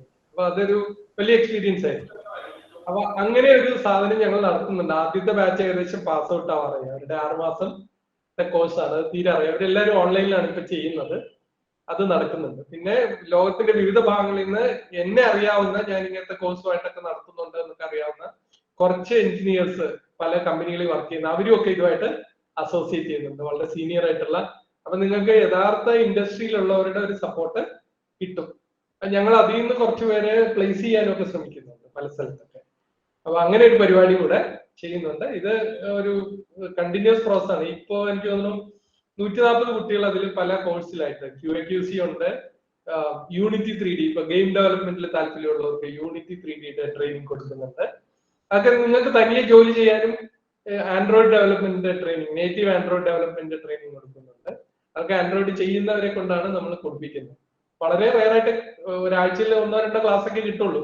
That is enough, I think. നിങ്ങൾക്ക് അസൈൻമെന്റും ഒക്കെ ആയിട്ട് ചേർന്നിട്ട് ഒരു പരിപാടി. എപ്പോ വേണമെങ്കിലും നിങ്ങൾക്ക് ആർക്ക് വേണമെങ്കിലും you can collect my number. എന്റെ ഫേസ്ബുക്ക് പേജിൽ ഞാൻ ഇടാറുണ്ട് ഇതൊക്കെ. നിങ്ങൾ ഫേസ്ബുക്ക് ഫോളോ ചെയ്യുകയാണെങ്കിൽ ഇത് കാണും. ഞാനിത് പോസ്റ്റ് ചെയ്യും. അടുത്ത കോഴ്സിന് ആളെ ക്ഷണിക്കുമ്പോഴൊക്കെ കാണും. അങ്ങനെ വരുന്ന കുട്ടികളാണ് കൂടുതലും നമ്മുടെ കോഴ്സിൽ. ഇതെല്ലാം അബ്സല്യൂട്ട് ഫ്രീ ആയിട്ടാണ് ചെയ്യുന്നത്. ചിലർക്കൊക്കെ നമ്മുടെ ഓഫീസിൽ തന്നെ ഓപ്പർച്യൂണിറ്റിയും കൊടുക്കും. അതിനകത്ത് കുറച്ച് പേരെയൊക്കെ നമ്മൾ അതിനകത്തുനിന്ന് എടുക്കും നമ്മുടെ ജോലിക്കായിട്ട്. ഇങ്ങനെയൊക്കെയാണ് കാര്യങ്ങൾ തോന്നുന്നത്. ഞാൻ പിന്നെ 1-2 പ്രോജക്റ്റിന്റെ, ഗവൺമെന്റിന്റെ പ്രോജക്റ്റിലൊക്കെ കൺസൾട്ടന്റ് ആയിട്ട് വർക്ക് ചെയ്യുന്നുണ്ട്. ഇപ്പോ ഫ്രീ ആണ് അവർക്ക് കൺസൾട്ടിങ്, ഗവൺമെന്റിന് ഫ്രീ കൺസൾട്ടിങ് മോഡൽ കുറച്ച് വർക്ക് ചെയ്യുന്നുണ്ട്. അപ്പൊ ആ പ്രോജക്ട്സിലേക്ക് വേണ്ട കുട്ടികളെയും ഈ കോഴ്സ് ഒക്കെ കഴിഞ്ഞവരെയാണ് നമ്മൾ ഉപയോഗിക്കാം തൽക്കാലം. അങ്ങനെ ചെയ്യുന്നുണ്ട്. അതുകൊണ്ട് ഗുണമുണ്ട്. കാര്യം അവിടെ വന്നിട്ട് പഠിക്കേണ്ട കാര്യമില്ല, അവരെ പഠിപ്പിച്ചെടുത്ത്. അപ്പൊ ആ പ്രോജക്റ്റിൽ ആവശ്യമുള്ള ചില സാധനങ്ങളൊക്കെയാണ് നമ്മൾ ട്രെയിനിങ്ങിനായിട്ട് ആദ്യം തിരഞ്ഞെടുക്കുക. അപ്പൊ അവരെടുക്കാൻ എളുപ്പമാണ്. അവർ ഇന്റേൺ ആയിട്ടൊക്കെ ഗവൺമെന്റ് പ്രോജക്ട്സിലൊക്കെ ഇൻക്ലൂഡ്. പിന്നെ ഞാൻ പറഞ്ഞല്ലോ, നിങ്ങൾ സ്വന്തമായി എന്തെങ്കിലും ചെയ്താൽ നിങ്ങൾക്ക് ഒരിക്കലും വിഷമിക്കേണ്ടി വരില്ല. നിങ്ങൾ യു വിൽ ഗെറ്റ് പ്ലേസ്ഡ് എന്ന് മാത്രമല്ല, നിങ്ങൾക്ക് സ്വന്തമായി എന്തെങ്കിലും ഒരു ചെറിയ സാധനം, ഒരു ഇപ്പൊ കമ്പ്യൂട്ടർ സയൻസ് ആരാണോ എല്ലാവരും ഒന്നും എനിക്ക് അറിയില്ല, ആണെങ്കിൽ നിങ്ങൾ ട്രൈ ചെയ്യേണ്ടത് സ്വന്തമായി എന്തെങ്കിലുമൊക്കെ ചെയ്ത് നോക്കാൻ ശ്രമിക്കുക.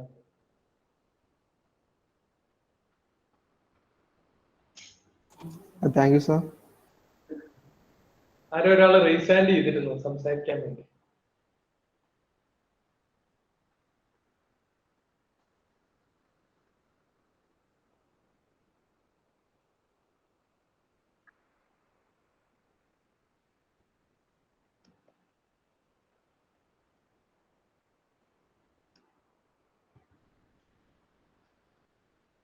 Any more questions? ആരാണ് ഹാൻഡ് റൈസ് ചെയ്തത്?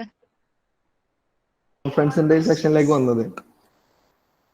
അപ്പോ സാറിന്റെ, ഹലോ സാർ, ഓഡിബിൾ അല്ലേ? ഓഡിബിൾ. സാറ് പ്രീവിയസ് വർക്ക് ചെയ്തിരുന്നത് ഓഡിയോ റിലേറ്റഡ് ആയിട്ടുള്ള കോൺഫറൻസിങ്ങിന്റെ ഫേമിലായിരുന്നല്ലോ. അപ്പോ സാർ അതിനുശേഷമാണല്ലോ ഈ വീഡിയോ കോൺഫറൻസ് ആ ഒരു ഫേമിലേക്ക് എത്തിയത്. അപ്പൊ സാറ് ഇനി നെക്സ്റ്റ് ഫ്യൂച്ചർ പ്ലാൻസ് എന്തെങ്കിലും ഉണ്ടോ? പുതിയതായിട്ട് വേറെ എന്തെങ്കിലും പ്ലാറ്റ്ഫോം എന്തെങ്കിലും പരീക്ഷിക്കാൻ? കൂടുതലും വീഡിയോ റിലേറ്റഡ് സംഗതികളാണ് എന്റെ എക്സ്പെർട്ടൈസിൽ ഉള്ളത്. വീഡിയോയ്ക്ക് ഒത്തിരി സാധ്യത ഉണ്ട് എന്ന് ഞാൻ കരുതുന്നു. അതുകൊണ്ട് വീഡിയോ റിലേറ്റഡ് കുറെ പ്രോഡക്ട്സ് ഞങ്ങളുടെ പൈപ്പ് ലൈനിലുണ്ട്. ഞാൻ നേരത്തെ ഒരു ഉദാഹരണം പറഞ്ഞല്ലോ, ഹൈക്കോർട്ടിന് വേണ്ടി ഉണ്ടാക്കിയ ഒരു വീഡിയോ റിലേറ്റഡ് പ്രോഡക്റ്റ്. അതുപോലെ കുറെ അധികം ഇപ്പൊ കേരള പോലീസിന് വേണ്ടി ഒരു പ്രപ്പോസൽ ഞങ്ങൾ കൊടുത്തിട്ടുണ്ട്. അത് നമ്മുടെ കംപ്ലൈൻസ് വീഡിയോ വഴി ആക്കാനുള്ള ഒരു പ്രപ്പോസലാണ്. നമ്മുടെ വീട്ടിൽ ഇരുന്നിട്ട് കംപ്ലൈന്റ് റൈസ് ചെയ്യാൻ പറ്റില്ല. അതായത് അങ്ങനെ ഒത്തിരി ടൂളുകൾ ഞങ്ങൾ മനസ്സിൽ കാണുന്നുണ്ട്. ഫ്യൂച്ചർ അങ്ങനെ വരുന്നുണ്ട്.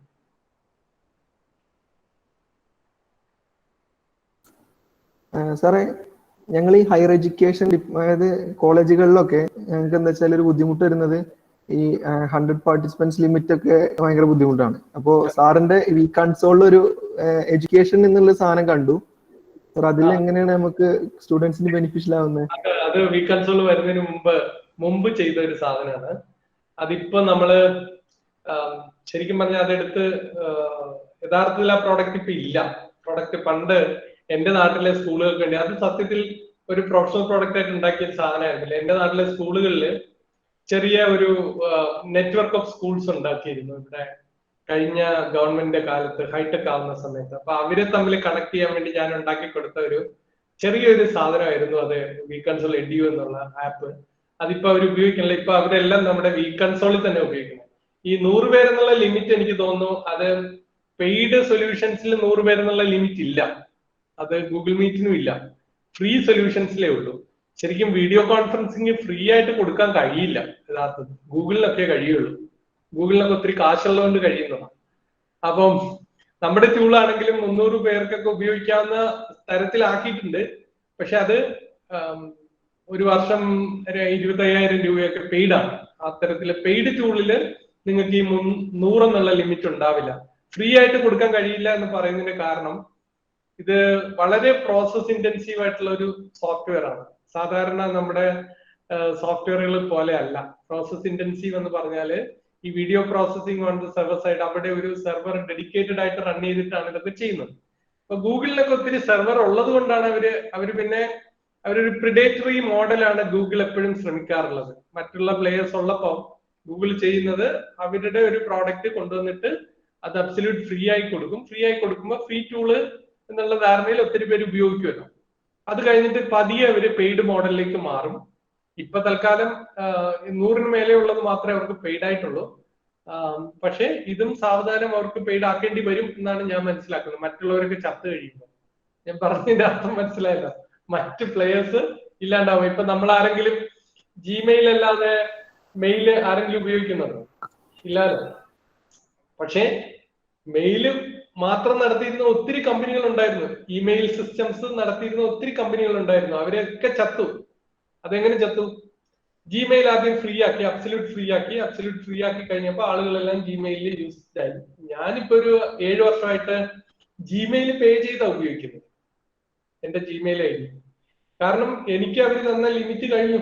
സ്വാഭാവികമായിട്ടും നിങ്ങൾക്കൊക്കെ കണ്ടിന്യൂസ് ആയിട്ട് ഇത് ഉപയോഗിക്കേണ്ടി വന്നാൽ, പ്രത്യേകിച്ച് ഒരു പ്രൊഫഷണൽ യൂസിന് എന്റേതുപോലെയൊക്കെ ഉപയോഗിക്കേണ്ടി വന്നാൽ നിങ്ങളുടെയൊക്കെ ജിമെയിൽ ഐ ഡി ഇതാവും. ജിമെയിൽ ഐ ഡിക്ക് അവർ തന്നിട്ടുള്ള ഫ്രീ ക്വാട്ട കഴിയും. ആ ഫ്രീ ക്വാട്ട കഴിയുമ്പോൾ അവർ നമ്മളോട് കാശ് ചോദിച്ചു തുടങ്ങും. അതാണ് ഗൂഗിളിന്റെ ഒരു മോഡൽ, സ്ഥിരമായിട്ടുള്ള ഒരു മോഡലാണ്. അത് ഇവിടെയും ഗൂഗിൾ പരീക്ഷിക്കുന്നേ ഉള്ളൂ. സ്വാഭാവികമാണ്. നമ്മുടെ ടൂളിലൊന്നും നമുക്ക് ഫ്രീ, കാര്യം നമ്മുടെ കമ്പനിയൊന്നും വലിയ ഫൈനാൻഷ്യലി ഭയങ്കര ബാക്ക്ഗ്രൗണ്ട് ഉള്ള കമ്പനികളോ സപ്പോർട്ടുള്ള കമ്പനികളോ അല്ല. അതുകൊണ്ട് സ്വാഭാവികമായിട്ടും അതിന് ഇതെടുക്കുന്നുണ്ട്. നമുക്ക് കോസ്റ്റ് ആവുന്നതുകൊണ്ട് നമുക്ക് ഫ്രീ ആയിട്ട് കൊടുക്കാൻ കഴിയില്ല. അതുകൊണ്ടാണ് പബ്ലിക്കില് ഗവൺമെന്റ് ഒക്കെ കാശ് ഒന്നും ഉപയോഗിക്കുന്നുണ്ട് ഒത്തിരി പേര്. ഇപ്പോ ടെക്നോളജി യൂണിവേഴ്സിറ്റി ഒക്കെ, കേരള ടെക്നോളജിക്കൽ യൂണിവേഴ്സിറ്റി ഒക്കെ നമ്മുടെ യൂസറാണ്. അങ്ങനത്തെ ഒത്തിരി പേര് നമ്മുടെ പ്രോഡക്റ്റ് ഉപയോഗിക്കുന്നുണ്ട്. ഡിജിറ്റൽ യൂണിവേഴ്സിറ്റി ഒക്കെ നമ്മുടെ യൂസറാണ്. അപ്പൊ അങ്ങനെ നടക്കുന്നുണ്ട്.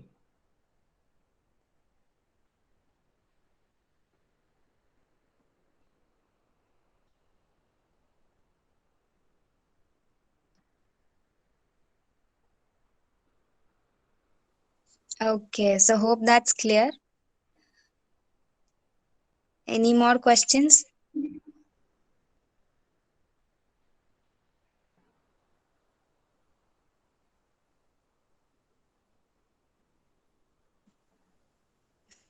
Okay, if nothing, I would like to ask one more question as the last question. നമ്മുടെ കൺട്രിയിലെ IT പ്രൊഫഷണൽസിനെ എന്തുകൊണ്ടാണ് ഒരു മാക്സിമം യൂട്ടിലൈസേഷൻ നമ്മുടെ കൺട്രിയിൽ ഇല്ലാത്തത്? IT പ്രൊഫഷണൽസ് എനിക്ക് തോന്നുന്നു ഫോറിൻ കൺട്രീസിലാണ് അവർ മെയിൻലി ഡിപ്പെൻഡന്റ് ആയിട്ട് പോകുന്നത്. അപ്പോ ഈസ് ഇറ്റ് ലൈക്ക് നമ്മുടെ കൺട്രിയിൽ കൂടുതൽ ഓപ്പർച്യൂണിറ്റീസ് ഇല്ലാത്തത് കൊണ്ടാണോ, അതോ they provide more opportunities than our country? What do you think? What is your opinion? അങ്ങനെയല്ല ഇഷാദ്. അതിന്റെ കാരണം എന്താന്ന് വെച്ചാൽ, ഒന്ന് നമ്മുടെ IT ഇൻഡസ്ട്രി ഉൾപ്പെടെ മേ ബി ഇന്ത്യയിലെ പേ സ്ട്രക്ചർ, ഞാൻ പഠിച്ചിറങ്ങുന്ന സമയത്ത് അത്യാവശ്യം കൊള്ളാവുന്ന ഒരു പേ സ്കെയിൽ ഉണ്ടായിരുന്നു ഇന്ത്യൻ IT ഇൻഡസ്ട്രിയിൽ. നിങ്ങളുടെ അതേ സ്കില്ല് അമേരിക്കയിൽ കിട്ടണമെങ്കിൽ നിങ്ങൾ മേ ബി 10 times പേ ചെയ്യണം അമേരിക്കൻ കമ്പനീസ്. ഓക്കെ, അപ്പൊ സ്വാഭാവികമായിട്ട് എന്താ സംഭവിച്ചെന്ന് വെച്ചാൽ, അതുകൊണ്ടാണ് ഇന്ത്യയിലേക്ക് ഈ കമ്പനികള് പലരും അവരുടെ പ്രോജക്ട്സ് ഔട്ട്സോഴ്സ് ചെയ്തതും ഇന്ത്യയിൽ IT വളർന്നത്. ഇപ്പൊ ഇന്ത്യയില് ഈ പറഞ്ഞ പോലെ ഫോറിൻ കൺട്രീസിൽ ഓപ്പർച്യൂണിറ്റി കിട്ടുന്നു എന്നല്ല അതിനകത്ത്, നിങ്ങൾ അങ്ങനെ ധരിക്കണ്ട. നമ്മുടേതിനേക്കാൾ ചിലപ്പോൾ ലോ സ്കില്ലുള്ള ജോലികൾ പോലും നമ്മുടെ കമ്പനിയിലൊക്കെ ചെയ്യുന്ന ജോലികളെക്കാൾ ലോ സ്കില്ല് ഡിമാൻഡ് ചെയ്യുന്ന ജോലികളും അമേരിക്കയിൽ ഇരുന്ന് ആൾക്കാർ ചെയ്യുന്നുണ്ട്. അത് ഓപ്പർച്യൂണിറ്റി എന്ന് പറയാൻ പറ്റില്ല. പക്ഷെ അവരെ സംബന്ധിച്ചിടത്തോളം അമേരിക്കയിൽ പോയാല് പേ സ്കെയില് കൂടുതലാണ്. അപ്പം ഇന്ത്യയിൽ ഇരുന്നിട്ട് ചെയ്യുമ്പോൾ കിട്ടാവുന്നതിന്റെ ചിലപ്പോൾ 4-5 ഇരട്ടി അല്ലെങ്കിൽ 10 ഇരട്ടി പണം അതേ ജോലി അമേരിക്കയിൽ പോയിരുന്നാൽ കിട്ടും എന്നുള്ളത് കൊണ്ടാണ് ആളുകൾ അങ്ങോട്ടേക്ക് മൈഗ്രേറ്റ് ചെയ്യുന്നത്. പ്രത്യേകിച്ച് നിങ്ങൾക്ക് അറിയാലോ, ഇപ്പൊ വർക്ക് ഫ്രം ഹോമിന്റെ ഒക്കെ കാലത്ത്, അല്ലെങ്കിൽ നമ്മള് ഈ കോവിഡ് കാലത്ത് എല്ലാവരും വീട്ടിൽ ഇരുന്ന് വർക്ക് ചെയ്യുന്ന സമയത്ത് ഇപ്പോ അമേരിക്കയെന്നോ ഇന്ത്യയെന്നോ യൂറോപ്പെന്നോ ഒന്നും വ്യത്യാസമില്ല. എല്ലാ ജോലിക്കാരും വർക്ക് ചെയ്യുന്നത് വീട്ടിൽ ഇരുന്നിട്ടാണ്. ചില കമ്പനികൾ ഇപ്പോൾ അത് പ്രൊവൈഡ് ചെയ്യാൻ തുടങ്ങിയിട്ടുണ്ട്. നിങ്ങൾ നാട്ടിൽ പോയിരുന്നിട്ട് അമേരിക്കയിലെ സാലറി വാങ്ങിച്ചോളൂ എന്ന് പറയുന്ന ഒരു സ്ഥിതിവിശേഷം പോലും ഇപ്പോൾ ഉണ്ട്. അപ്പം ഓപ്പർച്യൂണിറ്റി അല്ല പ്രധാനമായിട്ടും, നമ്മളുടെ ഇവിടുത്തെ പാക്കേജസ് ആണ് ആളുകളെ അമേരിക്കയിലേക്കൊക്കെ ഷിഫ്റ്റ് ചെയ്യിക്കുന്നത്. അത് അല്ലാതെ നിങ്ങൾ കാണുന്ന പോലെ എല്ലാവരും ഈ IT ഇൻഡസ്ട്രിയിലുള്ളവരെല്ലാവരും ഗൂഗിളിന്റെ പ്രധാനപ്പെട്ട പ്രോഡക്ട്സിലോ അമേരിക്കയിലെ വലിയ പ്രോഡക്ട്സിലോ ഒന്നും, സോറി, മൈക്രോസോഫ്റ്റിലെ ഭയങ്കര ഭീമൻ പ്രോജക്ട്സിലോ ഒന്നും അല്ല വർക്ക് ചെയ്യുന്നത്. ഇന്ത്യയിലൊക്കെ ഇരുന്ന് വർക്ക് ചെയ്യുന്നതിനേക്കാൾ ലോ സ്കില്ല് ഡിമാൻഡ് ചെയ്യുന്ന പണികൾ പോലും അമേരിക്കയിലൊക്കെ പോയിരുന്നിട്ട് ചെയ്യുന്നുണ്ട്. പക്ഷെ ഒറ്റ വ്യത്യാസം മാത്രം, അതേ ജോലി ഇവിടെ ചെയ്താൽ കിട്ടുന്നതിന്റെ 10 ഇരട്ടി സാലറി അവിടെ കിട്ടും. അതുകൊണ്ട് ആളുകൾ ഷിഫ്റ്റ് ചെയ്യുന്നു. അതാണ് യഥാർത്ഥത്തിൽ ഉള്ള കഥ. ഇപ്പൊ ഇന്ത്യയിലെ ചില കമ്പനികളും ഒക്കെ വലിയ പാക്കേജസ് ഓഫർ ചെയ്ത് തുടങ്ങിയിട്ടുണ്ട്. പ്രത്യേകിച്ച് ഈ കോവിഡിന് ശേഷം നിങ്ങൾ മനസ്സിലാക്കേണ്ട ഒരു സംഗതി, നിങ്ങളുടെയൊക്കെ ഒരു സുവർണ കാലമാണ് ഫ്രണ്ടിലുള്ളത്. നന്നായിട്ട് എന്തെങ്കിലുമൊക്കെ പഠിച്ചിട്ട് ഇറങ്ങാൻ നിങ്ങൾ തയ്യാറാവുകയാണെങ്കിൽ IT-ക്ക് ഏറ്റവും സുവർണ കാലമാണ് കോവിഡ് സമ്മാനിച്ചിട്ടുള്ളത്. കാരണം കൂടെ ഞാൻ പറയാം. ഇനിയത്തെ ലോകം പോസ്റ്റ് കോവിഡ് നോർമലില് പലതും ഡിജിറ്റലായി മാറുന്നുണ്ട്. നിങ്ങൾക്ക് തന്നെ ഒരു കാര്യം അറിയില്ല, നിങ്ങളുടെ വീട്ടിലൊക്കെ തന്നെ നിങ്ങളുടെ വീട്ടിലുള്ള ആളുകൾ പോലും പെട്ടെന്ന് ഡിജിറ്റൽ ലേണിംഗ് അല്ലെങ്കിൽ ഡിജിറ്റൽ ലിറ്ററസി നേടിയ ഒരു കാലഘട്ടമാണ് ഈ കഴിഞ്ഞ 2 വർഷം. നിങ്ങൾ തന്നെ വീട്ടിലെ ഓരോ സാഹചര്യം എടുത്ത് നോക്കിയാൽ, നിങ്ങൾ ഗൂഗിൾ മീറ്റ് ഉപയോഗിക്കുന്നു, നിങ്ങൾ വാട്സപ്പ് ഒക്കെ പഠനത്തിന് വേണ്ടി ഉപയോഗിക്കുന്നു, ഗൂഗിൾ ക്ലാസ് റൂം ഉപയോഗിക്കുന്നു. ഇങ്ങനെ ഇഷ്ടംപോലെ ടൂളുകള് നമ്മുടെ വീട്ടിലുള്ള പ്രായമായവർ പോലും ഉപയോഗിച്ചു തുടങ്ങിയ കാലമാണ്. അതുകൊണ്ട് നിങ്ങൾ മനസ്സിലാക്കേണ്ട ഒരു സംഗതി, IT, പ്രത്യേകിച്ച് ഇന്ത്യയിലെ IT ഭയങ്കര ശോഭനമായ ഭാവിയിലാണ് ഇപ്പൊ നിൽക്കുന്നത്. നമ്മൾ ബാക്കി എല്ലാ സംഗതികളും നമ്മൾ കാണുന്ന എല്ലാം ഡിസ്ട്രസ് മോഡിലാണ് മൂവ് ചെയ്യുന്നതെങ്കിൽ പോലും IT is not in distress mode. കാരണം ഇങ്ങനെ ആളുകൾ മനസ്സിലാക്കുന്നു, പോസ്റ്റ് കോവിഡ് നോർമലിൽ ലോകത്തെമ്പാടുമുള്ള മനുഷ്യരും ബിസിനസ്സുകാരും മനസ്സിലാക്കുന്നു, പോസ്റ്റ് കോവിഡ് കാലത്ത് ഡിജിറ്റൽ ആക്കാവുന്നത് എന്തെല്ലാം ഉണ്ടോ അതെല്ലാം ഡിജിറ്റലി മാറ്റേണ്ട സമയമാണ് എന്ന് ആളുകള് അല്ലെങ്കിൽ ബിസിനസ്സുകള് മനസ്സിലാക്കി തുടങ്ങിയിട്ടുണ്ട്.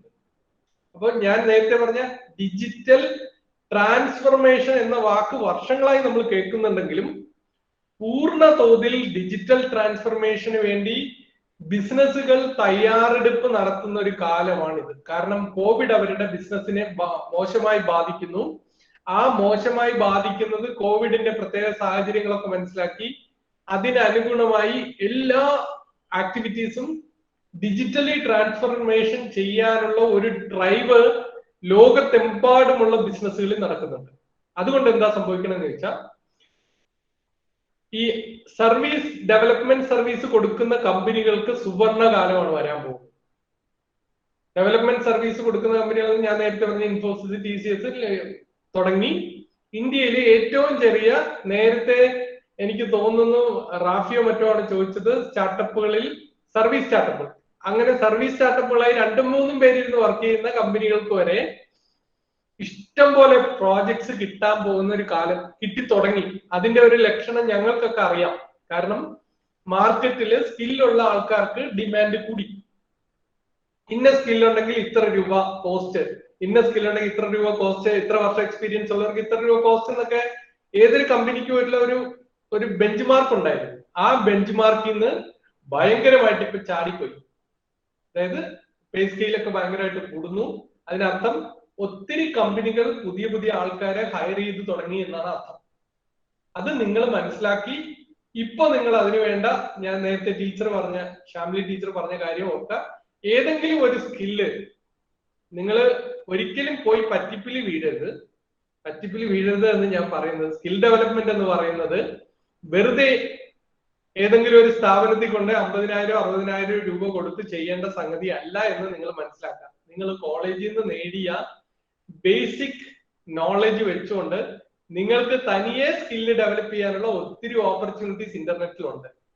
ആ സമയം നിങ്ങൾ മെനക്കെടുത്താൻ തയ്യാറുണ്ടെങ്കിൽ നിങ്ങൾക്ക് പഠിച്ചിറങ്ങുന്ന സമയത്ത് ഇഷ്ടം പോലെ ഓപ്പർച്യൂണിറ്റീസ് ഉള്ള ഒരു കാലമാണ് മുന്നിലുള്ളത്. ഇപ്പൊ അതിന്റെ ലക്ഷണങ്ങൾ കാണിച്ചു തുടങ്ങിയിട്ടുണ്ട്. അതുകൊണ്ട് അതിൽ ഫോക്കസ് ചെയ്യുക എന്നാണ് എനിക്കിപ്പോ പറയാനുള്ളത്. And yeah, that's a thing to be noted. Let's hope this will be good for the humankind in future. And our secretary, Shri M.K. Mohammed Rashid sir, couldn't join our program. He has conveyed his wishes to our program. Okay, I hope you had a good time interacting with us. And now let us move on to vote of thanks. And for that, let me welcome CEO of IEDC Cell, Mr. Julfer T. Over to you.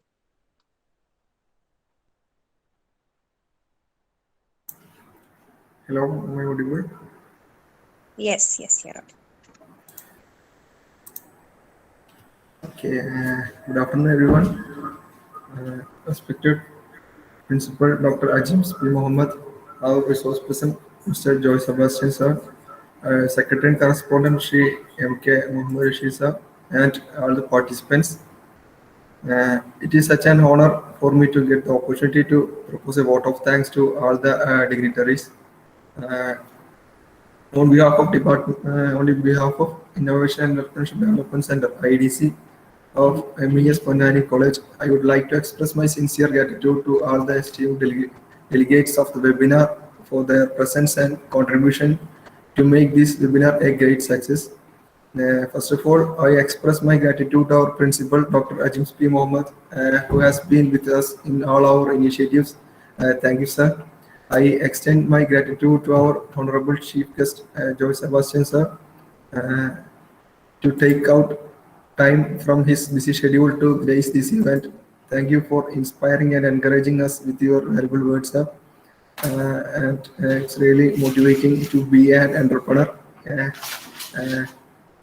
Our Secretary and Correspondent, Sri M.K. Mohammed Rashid sir, is here. He couldn't attend the program anyway. He also encourages at all our programs and he attends all our sessions. Thank you, sir. Then I would like to thank our Model Officer, Ms. Nusrat, for organizing and giving a chance to attend this wonderful session. She offers enough freedom to conduct as many innovative and entrepreneurship programs as we can. Thank you, ma'am. Our IDC Assistant Nodal Officer, Dr. Raju Shani sir, is here. Thank you, sir. Success of all programs always depends on the involvement of the audience in all the activities. I thank all the participants for their active participation. I must thank each and everyone behind the scenes like teachers, volunteers, coordinators, members, and everyone for working hard for the past few days to make this webinar successful. Thank you everyone once again for making it a great success. Once again, I express my gratitude to all. Thank you. Thank you, Julfer. And one more thing, we will be having a feedback form. Please do fill that and you will be provided with e-certificates. And thank you, sir. Thank you so much. Wishing you all the success in your future and for your ventures. Thank you. Thank you, Joy sir. വളരെ effective ആയിട്ടുള്ള session ആയിരുന്നു. വളരെ thank you. ഞങ്ങളെ കുട്ടികളെ address ചെയ്തതിനും ഒക്കെ വളരെ നന്ദി. Thank you. Let me leave. Thank you. Bye, everyone. Okay. Thank you, everyone, for joining with us. Thank you.